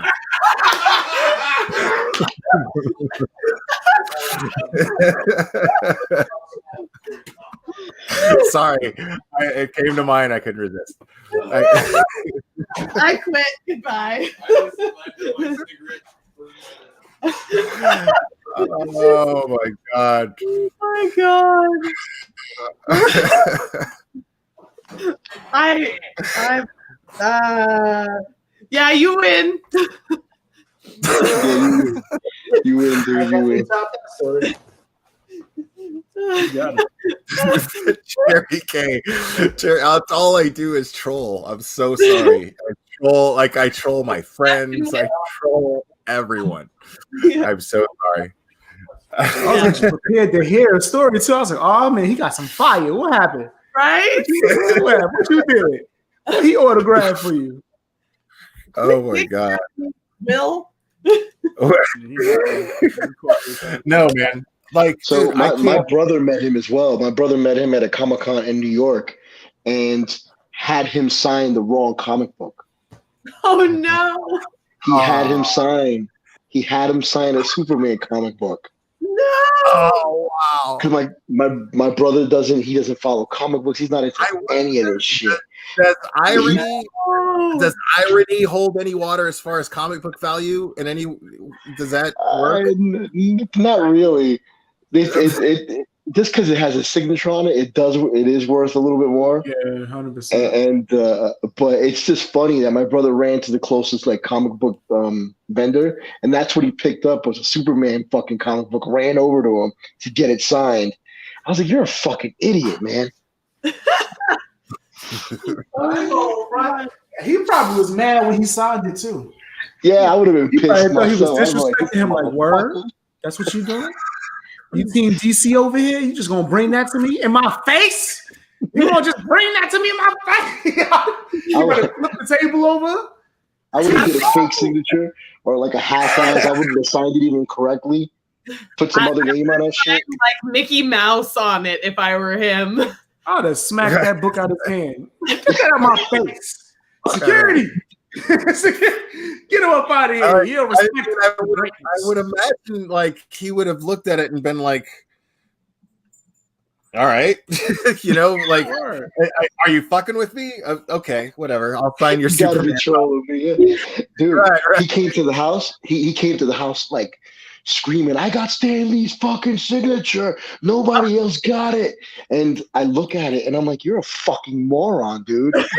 This isn't even a fucking Marvel book." He's like, "What? What is the difference?" I'm like, "Oh my god, you're a fucking." He said, "What's idiot. the difference?" Oh man, did you red naked choke him on the spot? Oh man, I slapped the shit out of him. There you go. Having spoken to Stan Lee for an extended period of time, I'm sure he found it just comical. Like he was like, yeah, Excelsior. Yeah. Hey, Tom Brady! I can't believe I'm meeting Tom Brady. Tom Brady, can you sign my Dan Marino card, please? I mean, that's exactly the same thing. It's exactly the same thing. Mr. Eisenhower, can you sign my Adolf Hitler manifesto? Oh, yeah. Oh, yeah, I'll smack the book out somebody's hand. That is. That's a little petty. How old is your puppo? She's 7 weeks. Oh my gosh! Look at there's Dalmatian spotting on the. It looks like from what I can see. She's a Frenchton. She's a Frenchie and Boston Terrier. Oh yeah, that's Mrs. Magoo. Now you turned it into a pile of mush. There you go. Yeah, see, there you go. So I'll put her up against the screen again. Oh god, too much. That's an overload of just melting. He made her wave. Hey, you know what I taught Nymaria how to do in the last week? So oh geez. It looks like a pound puppy. Remember pound puppies? Yeah, totally. I do. Yeah, totally looks like a pound puppy. Yeah, that absolutely looks like a pound puppy. It totally. She's the best purchase ever, man. She's the best thing that ever happened to me, besides my kids and my wife. She's like just added so much to the household, man, and to my mental state, man. Oh my god. I mean, yeah. If you love dogs, fuck yes, I totally agree. So our dog Nymaria, I don't know if you've seen her. She's fairly large, medium-sized dog, but I taught her I was singing fucking Dunkashane by Wayne Newton. I was going Dunkashane, and then I was like, oh, I'm gonna turn the lyrics and I'm gonna change the lyrics to dance with me. And so now I can go dance with me, and she jumps up and gives me her paws and dances with me. Oh, that's cool. That's cool. You said donkey chain. Cute is that puppy though? You're just not. Shut up. she just looked like ow, she just bit me. Good, you deserve it, hater. Will, I was outside smoking a cigarette with the door half cocked, and I heard your comment, and I swear to God that was the worst hit of a cigarette I've ever had in my life. I didn't see that coming. That was a fucking that was a Mike Tyson uppercut. I was like, and then somebody said trolling. I'm like, that's an A+ troll. That was an A+. Thank you. Wait, I got a Stan Lee story for you. I should have picked up my tits.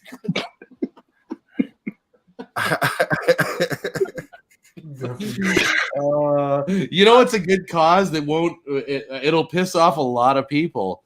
How about like we just make a channel called "Shut Up About Chris Watts"? Right. That's actually, you know what's funny is that's originally what the drive behind me making my Glare group was. Like, I was so sick of the Chris Watts. Yeah, like I had a falling out in a Chris Watts group that I was in, and I was just like, why the fuck is anybody even talking about this? I'm gonna make a group for people who are sick of this shit. And I made a group, and then like 200 people joined, and I was just like, we're not even gonna talk about that. And it was just like, do whatever you want, post whatever you want, blah blah blah. And then now I have a whopping 500 people in there now, but it's just like post whatever you want. It's channel related, but no. But imagine we would like honestly, if we had like a combined channel of us just like going off on people who are still talking of beating a dead, or the name of the channel should be called "Beating a Dead Horse." And it's like I said, I don't like I'm not beating dead Watts. Beating a dead Watts. I'm part of the true crime community, and I don't blame anyone for talking about it. It's a case. It's a big, high profile case that happened. So yeah, it merits discussion. I'm not denying that. What I'm saying though is people like argue with each other and they go to war with each other, literally real life war with each other over this case. It's so bizarre. It's so bizarre. I was in that chat that you talked about earlier. I was there in the chat, and I got called. I got a little shout out from the person, and I like the person just fine. I think that they are very polite. But I was watching the chat, and there's some other woman that they're talking about. I have no idea who they are, but they're vilifying this woman. And it's like my way or the highway, and I'm like, why are you guys? It's so weird, dude. It's crazy, dude. Like if you go into case chats, dude, they're like they gang up. One person will oppose, and they'll defend Shanann, and I get it because sometimes there's people that are just like, oh my god, and they like worship Shanann like she's like the Virgin Mary. And it's the weirdest thing in the world when she's a murder victim, granted, yeah, and she deserves respect, but she doesn't deserve to be worshipped. She didn't do it. She's a what? You know the little simple part to figure out there is Shanann is not alive to appreciate your condolences. Right. Oh, you know what I'm saying? So what happens is somebody will do this, and then like all of case people will just fucking just attack her in a thread. Like they will go off on her. And honestly, back then I would laugh about it because why is this person so emotional about somebody that they don't even know? You know what I'm saying? Like it's really weird. So I would just laugh, but I laughed at the whole thing. Like why are people insulting each other over a murder case that is already closed? It doesn't how about this? Well, Squiggy Frome was innocent.com. Like Squiggy Frome, you know who that is, right? Is that from Shirley? What? No, he just died recently. That was just Squiggy, Lenny and Squiggy. No, Squiggy Frome was one of. She was the one who drew the cross on her head during the Manson trial. She was part of the Manson family. Nuts. Yeah. Okay. And I guarantee you, there'd probably be like 500 people who are like, "Yes, Squiggy Frome." Oh my god! And I would just be like, "This was a joke. I was kidding." Right. Backfire. Yeah. Oh. So hey, BX, real quick. You watch Bob's Burgers? Nah. Oh man, damn! I'm trying to get somebody who watches Bob's Burgers and knows Bob's son. His name is Gene, and Mr. Magoo sounds just like the son. I've seen a picture of that guy. To me, I sound like a cheesy radio guy. You sound just like the son. He's infatuated with his own mom. You gotta watch it. Oh, great! That's a great compliment. I take that. Sound like Casey Kasem. Y'all know Casey Kasem? Yeah, he was actually the voice of Shaggy from Scooby Doo. Yeah, you sound like that. You sound like Casey Kasem. Son. Casey Kasem. He had kind of that Connery thing. The top 100 today. He was Shaggy from Scooby Doo. He was Robin on Super Friends. He did a lot of cartoon voices. Yeah. I used to listen to his radio show. Even when I was a little kid, he still had it on Saturdays. Yeah. He had it just till recently, till he passed away, 4 or 5 years ago, whatever it was. Really? It was longer than that. He's been dead for longer than that. Let me see. Yeah, way longer. He had it up to like maybe a year or two before he passed away. That's when he stopped doing the radio show. Yeah. That's crazy. Dude, he died in 2014. Yeah, he was syndicated until 2012 or something like that. Yeah, I love that show, man. Top 40, all my NSYNC and Backstreet Boys, man. Oh, hell yeah. Backstreet Boy. Yeah. Beast Boy told me on our interview that he actually really liked the Backstreet Boys, and I was like, "You're fucking with me," and he's like, "No, I super love it. NSYNC more though. NSYNC more. Dude, come on, man. You don't like Menudo? Menudo was okay. Yeah, dude. And, when I was a kid, they wasn't messing with New Kids on the Block. They wasn't messing with New Kids. Comic Nut might know Los Chicos. Do you remember Los Chicos? They were like, they were around when Menudo was, but they were smaller, and I only knew them because I lived in Dominican Republic at the time as a kid. But we're about the same age, I think. So I'm figuring like you might remember. But no, you're older than me. Yeah. You're definitely older than me. Okay. But this was Los Chicos, and it was they were Puerto Rican. I don't know. They must have been like the no frills version of Menudo. I never heard of them. They were like the original band name was Los Maricones. Los Maricones.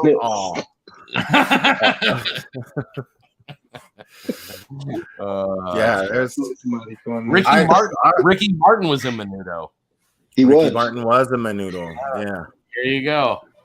He was living La Vida Loca. I love that shit.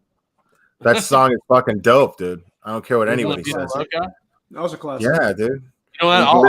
I'll admit to liking one. Yeah, she wears devil red. Right. Don't make me start dancing. You can't help it. There's one Ricky Martin song that I will completely cop to. He did a duet with Christina Aguilera called "Nobody Wants to Be Lonely," and I thought that the vocals were very good on that song. Everything Ricky Martin does is good, man. Well, there's limits to that, right? Music wise. Yeah. I think Justin Timberlake is fantastic. He's very talented. He's the man. Yeah. I mean, dude, whenever he shows up on SNL, dude, I'm always just like, dude, that's the funniest thing in the world. Like the first time he did on the bill. Yeah, bring it on down the bell. That's so funny. The one he had with Lady Gaga. Yeah. Well, no, I like him because he can actually write his songs. He can play keyboard. He can play guitar, both at mid-level proficiency. Yeah, he is talented, and I love Mirrors. He's a good actor too, man. He's a good actor. You want to hear the best version of Mirrors? I don't know if it's like you're a mirror. Whoa, that one.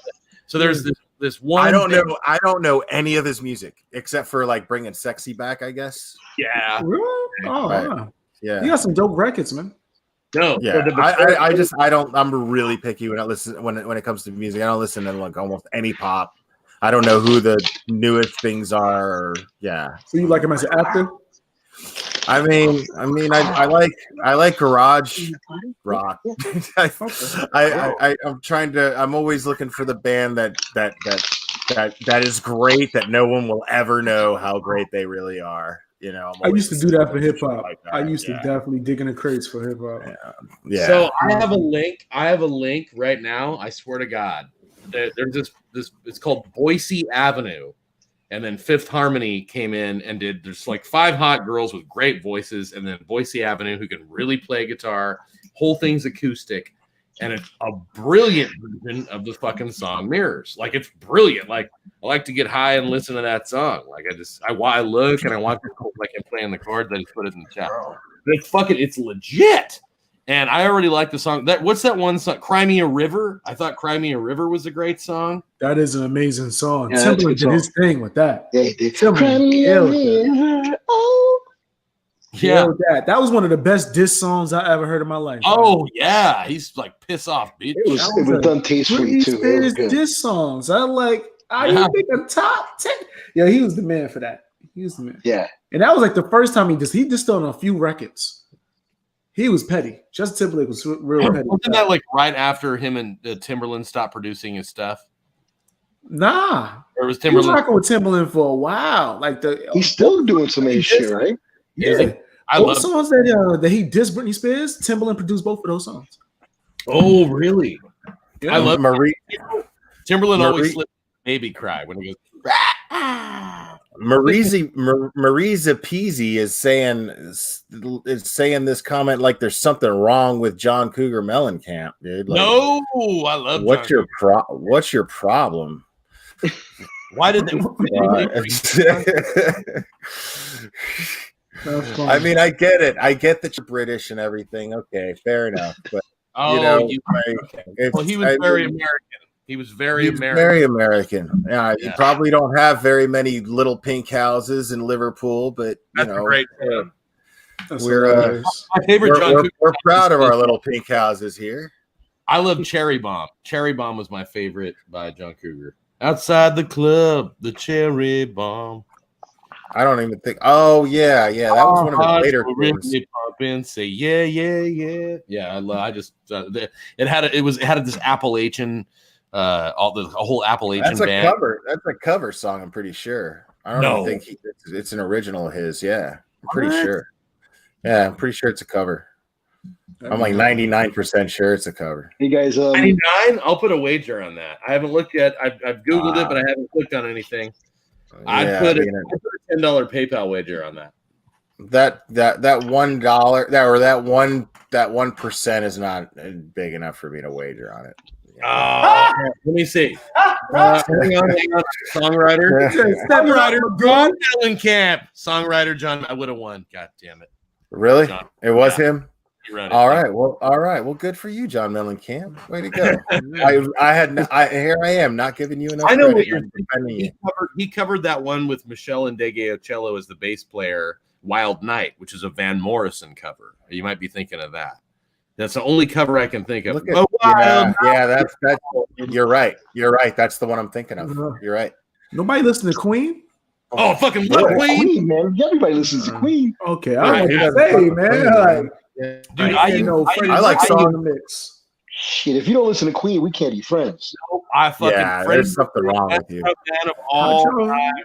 If anybody says there's a better front man than Freddie Mercury, dude, nobody. How about Mercury was the best? How about the Highlander TV series, dude? Like, I would be pissed off if I missed the intro when I watched that show. Because, dude, here we are. You know, and I'd be like, fuck yes. I'd get pumped every time. That's heavy as hell, dude. And then, and that, and my all-time favorite theme song of all time, actually, I will play this for you. Family Matters. No, and what's funny is I've never actually watched the show, right? Never actually watched the show, but when the theme song comes on, I leave it there for the intro and listen to the song. What song? You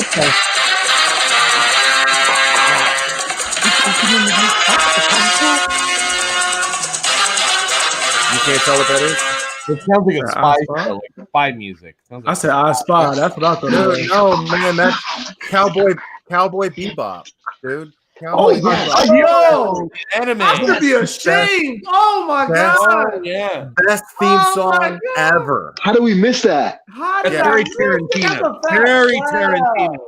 I'm watching that with Bleach right now. That's my ringtone. That world, fam. That's my ringtone, and I've never watched the show. I always gotta be fucking kidding me. What's wrong with you? I just don't. I don't get into anime that much for some reason. I don't know why. Nah, man, it's good. All right, look, I'll start it just for you guys, and so we can talk about it because I love the theme song so much. Yu Hakusho. That would be the best anime to start, man. That's Which my one? favorite of all time. Yu Hakusho. Yu Hakusho is a shit too. That's the joint. They just signed made an announcement that they're gonna do a live action for Netflix. Apparently, Yes. I'm not really confident. Netflix, They're gonna fuck it up. Yeah, they messed up Death Note. That was bad. And they did Bleach too. They fucked that up too. Oh, that was bad. Yeah, I think the only anime movie I saw that was okay was Assassination Classroom. That was decent. Yeah, that was really good. I go back to Ninja Scroll. I remember that. Ninja Scroll's the shit. Yeah. What about Tank Girl? Who? Said Tank Girl? Tank Girl. I never Yeah. actually watched that. I know. I like that I girl's like voice. it. I like her voice. I forgot the I'd rather actor's read the name. comic. And, Dude, Heavy Metal with Sammy Hagar doing the soundtrack It was good too. I love that shit. Like, so I guess I do like some anime, but once it got into everything is giggles, like I'm No, like, you gotta watch. You gotta watch. Cowboy So- Bebop, Bleach. What else? Tokyo Ghoul. Yep. Tokyo Ghoul ain't no giggles. Y'all like true crime? What? Throw that Tokyo Ghoul on. Man. Ain't Okay. no What's the new one that just came out with the alien that attaches to the body part? And Oh, he's it on actually- Parasite. That's pretty good. Parasite. You can watch that on Netflix, the whole show. It's just That's not a good bad. one. yeah, one of my coworkers always watches anime. And there was one, I don't even remember what the title was, but it's pretty dope. Like it's like a series and it's like a group of assassins. And they recruit this one young dude, and like I don't know, it's like one of them's like then two of them are like really hot chicks that dress really weird. And I mean, the more I describe it, the more it probably sounds like 1,000 other ones. Sounds like a porn. Right? Yeah. They're it's a team of assassins. Wait. It's like medieval times. The young dude is fucked because like Seven Deadly Sins, or whatever it's called. Maybe. Nah. I think I know what he's talking about. And they get like suits, right? Each assassin gets like a special weapon or a special. I don't know. All I know is like they I like a found pump. like They tell them either. is They it tell them that. Yukiro? Nah, I don't think it's that. I just watched it. It's like the main character is really a girl, but they don't tell you that. Elvin. They trick you. They make you think it's about the boy. Where they tell him like, it's either you go with us to become an assassin or we got to kill you. Right. Isn't that Yeah, Elvin? that happened. Yes, and they get suits. Like the dude with the flat top is like becomes his mentor. He teaches him how to use the weapon. I like know that. that. That was all right. That was okay. That was all right. I ain't gonna front. I think it's called like it's the girl's name. The girl's name is what the name of the show is. I don't remember, but I know what you're I talking mean, about. it's on Netflix because he always picks it on Netflix. Yo, So another Netflix one that you and want to Hulu. do if you want to start off too is called Seven Samurais. Seven Samurai. That's That sounds cool. cool. I like Seven that. Samurai. That shit was dope. Yeah, That wasn't it's bad. about it's based off of a real movie called Yeah. Seven Samurais from the Yeah, I saw a real 1940s. movie. Yeah. That's And you know what was dope? It reminds me is that Keanu Reeves movie. What is it? 47 Ronin? Or Yeah, something like that. yes. That Yeah, movie that was was dope okay. as fuck, dude. that was underrated. That was underrated for sure. Yeah, that movie was. I think he directed that, or no, he directed another one. I think it was a martial arts movie, but he directed it. Keanu Reeves did, and I can't remember what it was, but I confused those two. Oh, I know what it 47 is. It was Tai Chi Man. Tai Chi Man. That was it. Yeah, that was it. Good. That Tai shit Chi Man was pretty dope. good. It was dope. You right? were into this. He played the villain. Yeah, Keanu Reeves played the villain. That was dope. It was with the Yeah. guy Keanu that Reeves is did the villain? choreography from Matrix. Yeah, he Yeah, gave yeah. from the Matrix like his own movie. Yeah. Did you guys see the Animatrix? Oh, I love the Animatrix. I liked it too. I Yeah. fell out the Matrix world, man. Then, Yeah. well, that took place. That's supposed to take place in between the first Matrix and the second one. And another animated movie. You guys, Mr. Nutt and Beast Boy might know this one because Truthy said he didn't when we talked about it before.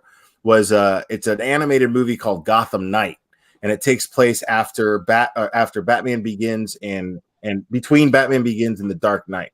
No, did not. No. Who And is it's like 5 different stories. Let me ask you a question: where to find it? Oh, wait. Is one of them a vampire? No. It's Thought I knew weird. what you Like were talking about. it one and it's like 5 different animators too, but one of them focuses on Deadshot like way later. Another one focuses on when he goes to like Tibet to learn how to manage his pain. That's crazy. I've seen almost every single DC anime out That's there. what I was gonna say. This is old, dude. Dude, I'm telling you, man. Like, it's one of my favorite things to watch on I might have to Mushroom. look it up tomorrow. It's fantastic. It came out in 2008. Maria Zappizi said, "Can you tell Claire that he's forgot me, that I've been on panels with him, and he said I had a nice British voice?" And I said, "Sure, I'll tell him for you." I didn't forget you. I'm saying you sitting up here talking about John Mellencamp like there's something wrong with it. That's all I'm doing. That was the same person? Yeah. I know you. Man, I know who you are. I'm just saying that don't exempt you from being excused from trashing John Cougar Mellencamp in my chat.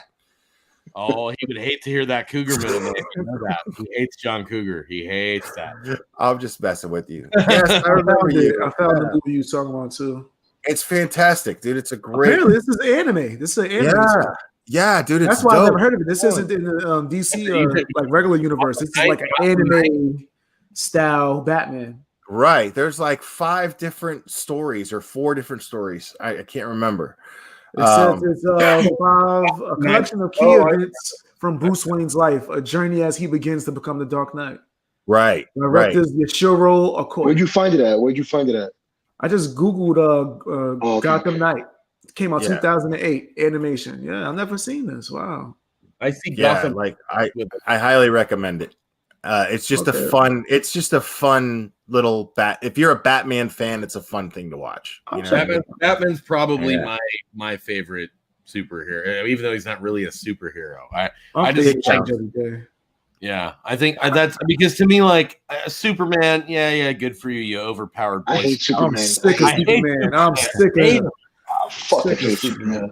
It's just always funny. Everybody's like, "Who do you think will be Superman or Batman?" I'm like, dude, Batman keeps kryptonite in the fucking Batcave, like because he's smart. He sphincters it, man. He carries it in the sphincter. Exactly. Like he's gonna have it. Like there's like Superman smart brains versus brawn.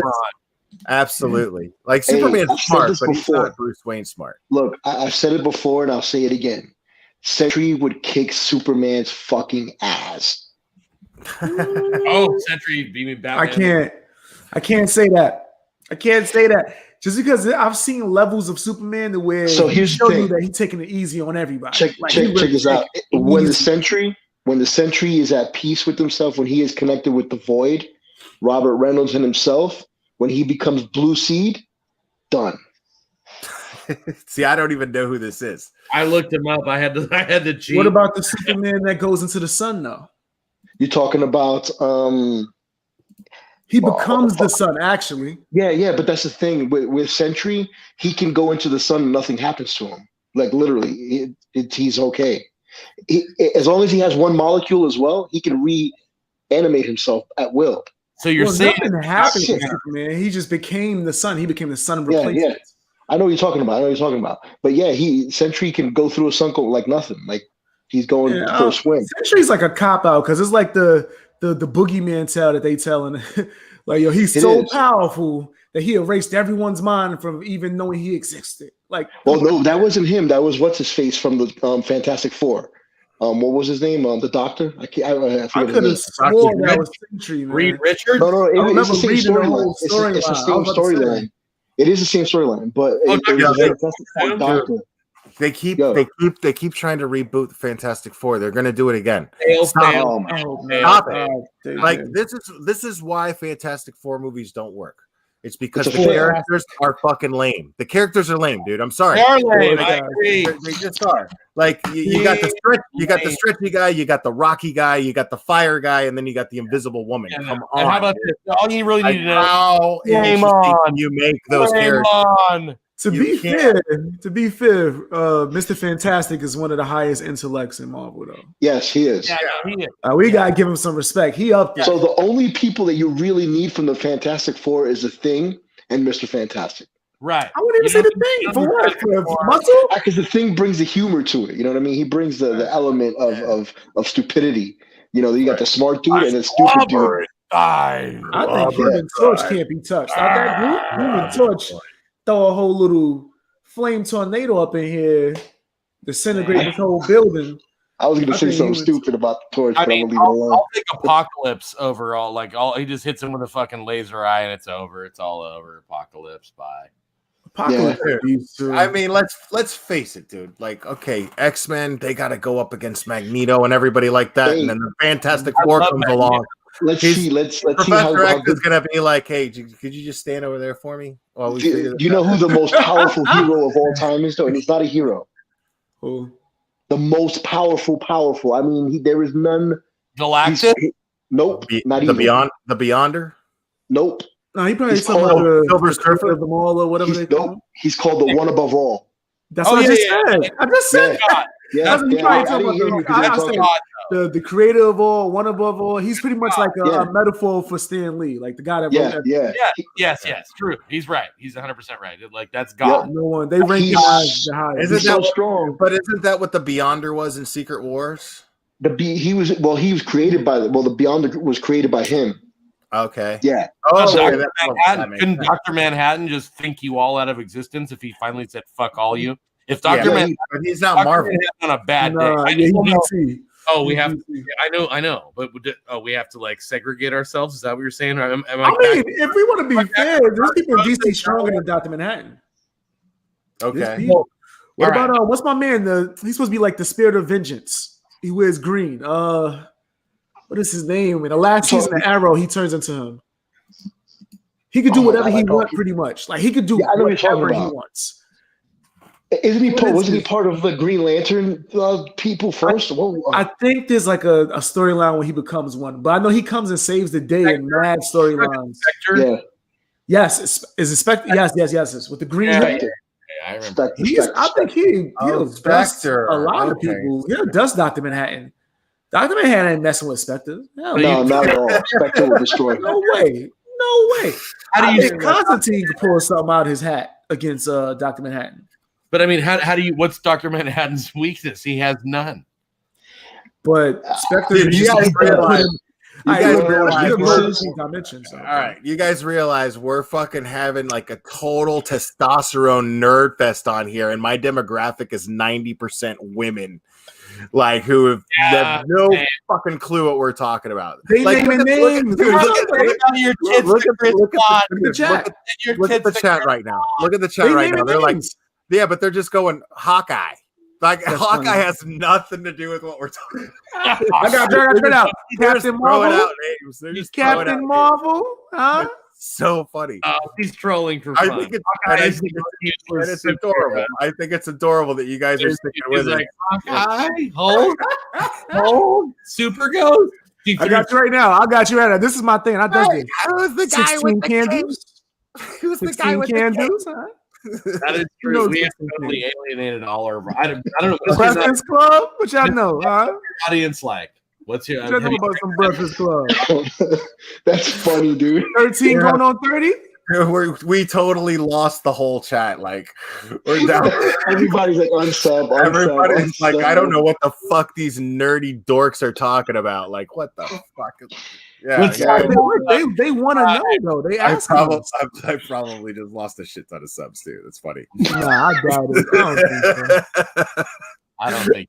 Who's the Arrow guy? They want to know. They interested. They're trying to get us to educate them. Will there's no dudes in chat? Yeah, that's. I welcome them into nerddom. Press 1 if you. Siren Jag. Siren Jag's a dude. Yeah. And Caleb was here. Caleb's just like, dude, even this is too nerdy for him. He's like, I'm out of here. If y'all take a little bit of what we just said and just bring it back to your boyfriend, you're gonna freak him out. You're gonna be like, what? How you know about that? Oh yeah, who told you that word? You're going for a face ride if you You're the one above all century. Exactly. Yeah. This is a guaranteed ticket to a face ride, ladies. If you start naming these names, that's happening. Start talking. Mention those esoteric heroes, and then he'll be like, "I hope your man's got a beard." Somebody just said Arrow's hot. Okay. Intergalactic beat. Christola S is actually saying, I like some hero movies, but I like Deadpool and the Guardians. I have a tattoo of Baby Groot. Okay. That means he watched the movies and probably didn't get into the comics than Christola. That's And Siren Jag is talking about intergalactic feet. All right, Siren Jag is a foot fetish. Here we go. yeah, you getting nasty. There you go, you nasty fan. Word. Oh, somebody said they got someone to watch the Watchmen series. That was amazing. I actually really I love the I was skeptical about it. I was skeptical about the Watchmen series when it first came out, and then when I finally watched it, I was like, "This fucking came through." It was good. They're not coming out with another season. No, Yeah? they're not I mean, yet. COVID stopped they're everything, but I'm pretty sure. No. Done. Writer Damon Lindelof stopped it. Damon Lindelof, it's in Lindelof. That's I want bullshit. to see Homegirl get Dr. Manhattan powers. I want to see Dude, what she is happens. going to get, and you know who else is getting? They're going to split it. Louis Gossett Jr. is going to get some too. So Louis Gossett, What, you going to give him a little bit of the egg? yeah, because Iron Eagle, if you catch Iron Eagle and Chappie. Officer and a Gentleman, Chappie. Yes, we were talking about. Yeah, somebody in chat was talking about Officer and a Gentleman. David Keith was in Officer and a Gentleman. and Richard Gere and Louis Gossett and Deborah Winger. Yeah, Right. And how did you forget? How did you not know who David Keith is when you just named every other person in that cast? I don't know.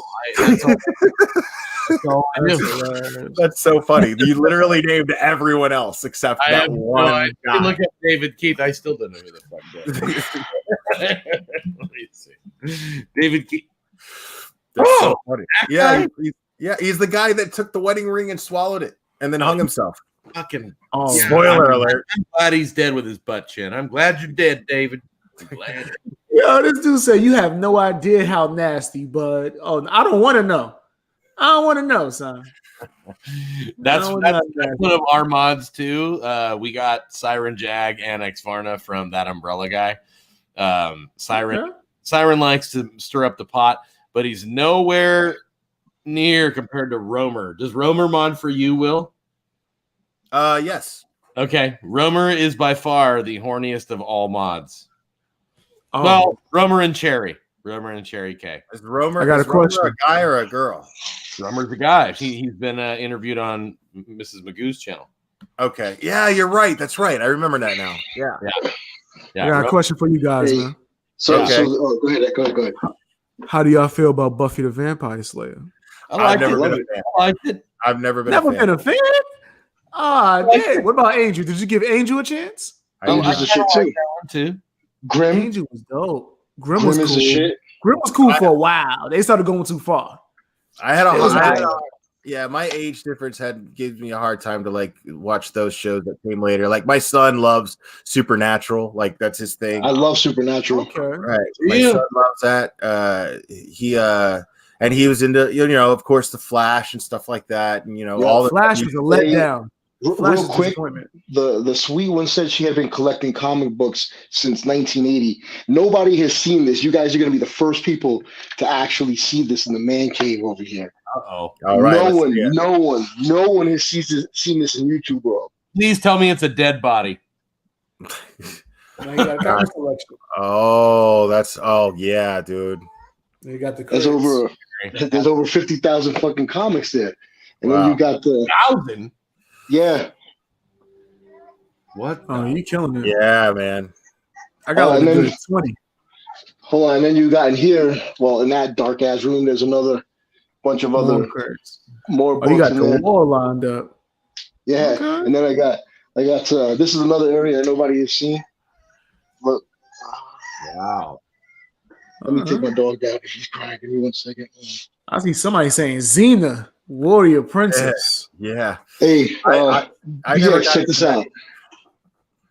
It's a signed 2099 Spider-Man.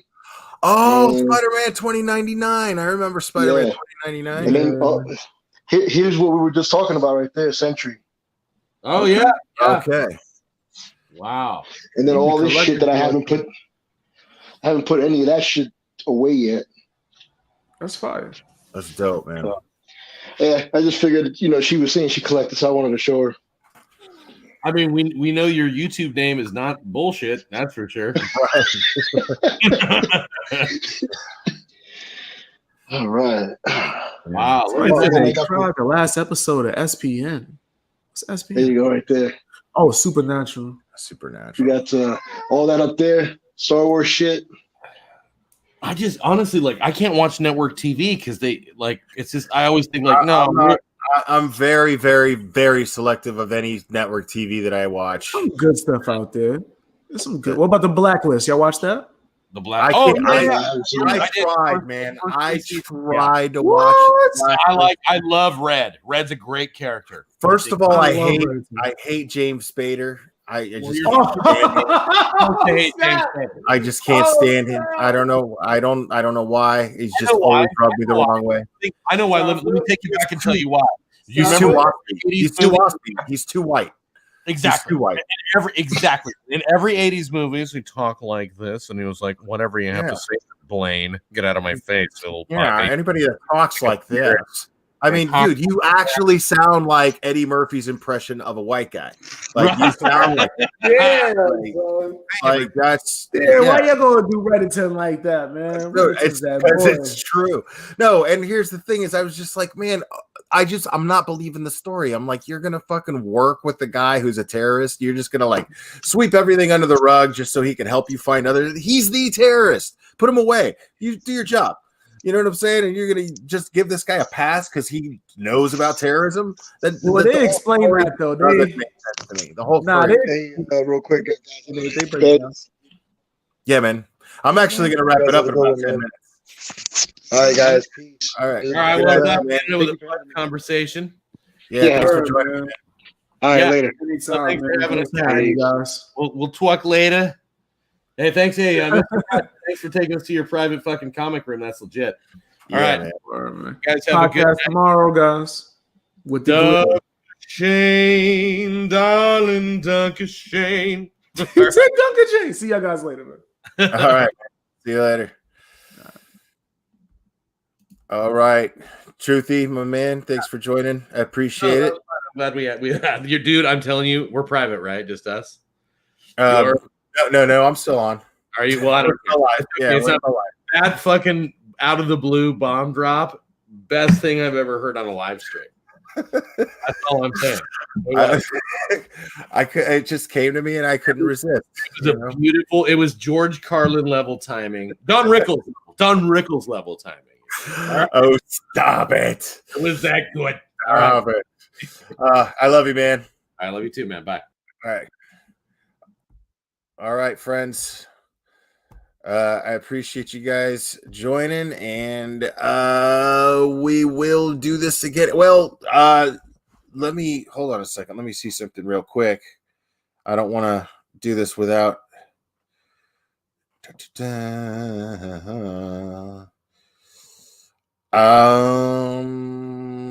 This does not say anything. Hold on. Yeah, you got to leave a username. So I'm just going to say the first name, Angela. Thank you for the PayPal. I appreciate it so much. Yes, next time, guys, if you send me a PayPal, it's greatly appreciated. Please include your username so I can thank you on here because I don't want to dox anybody, But I love you guys. Thank you so much. And we will be doing this again very soon, my friends.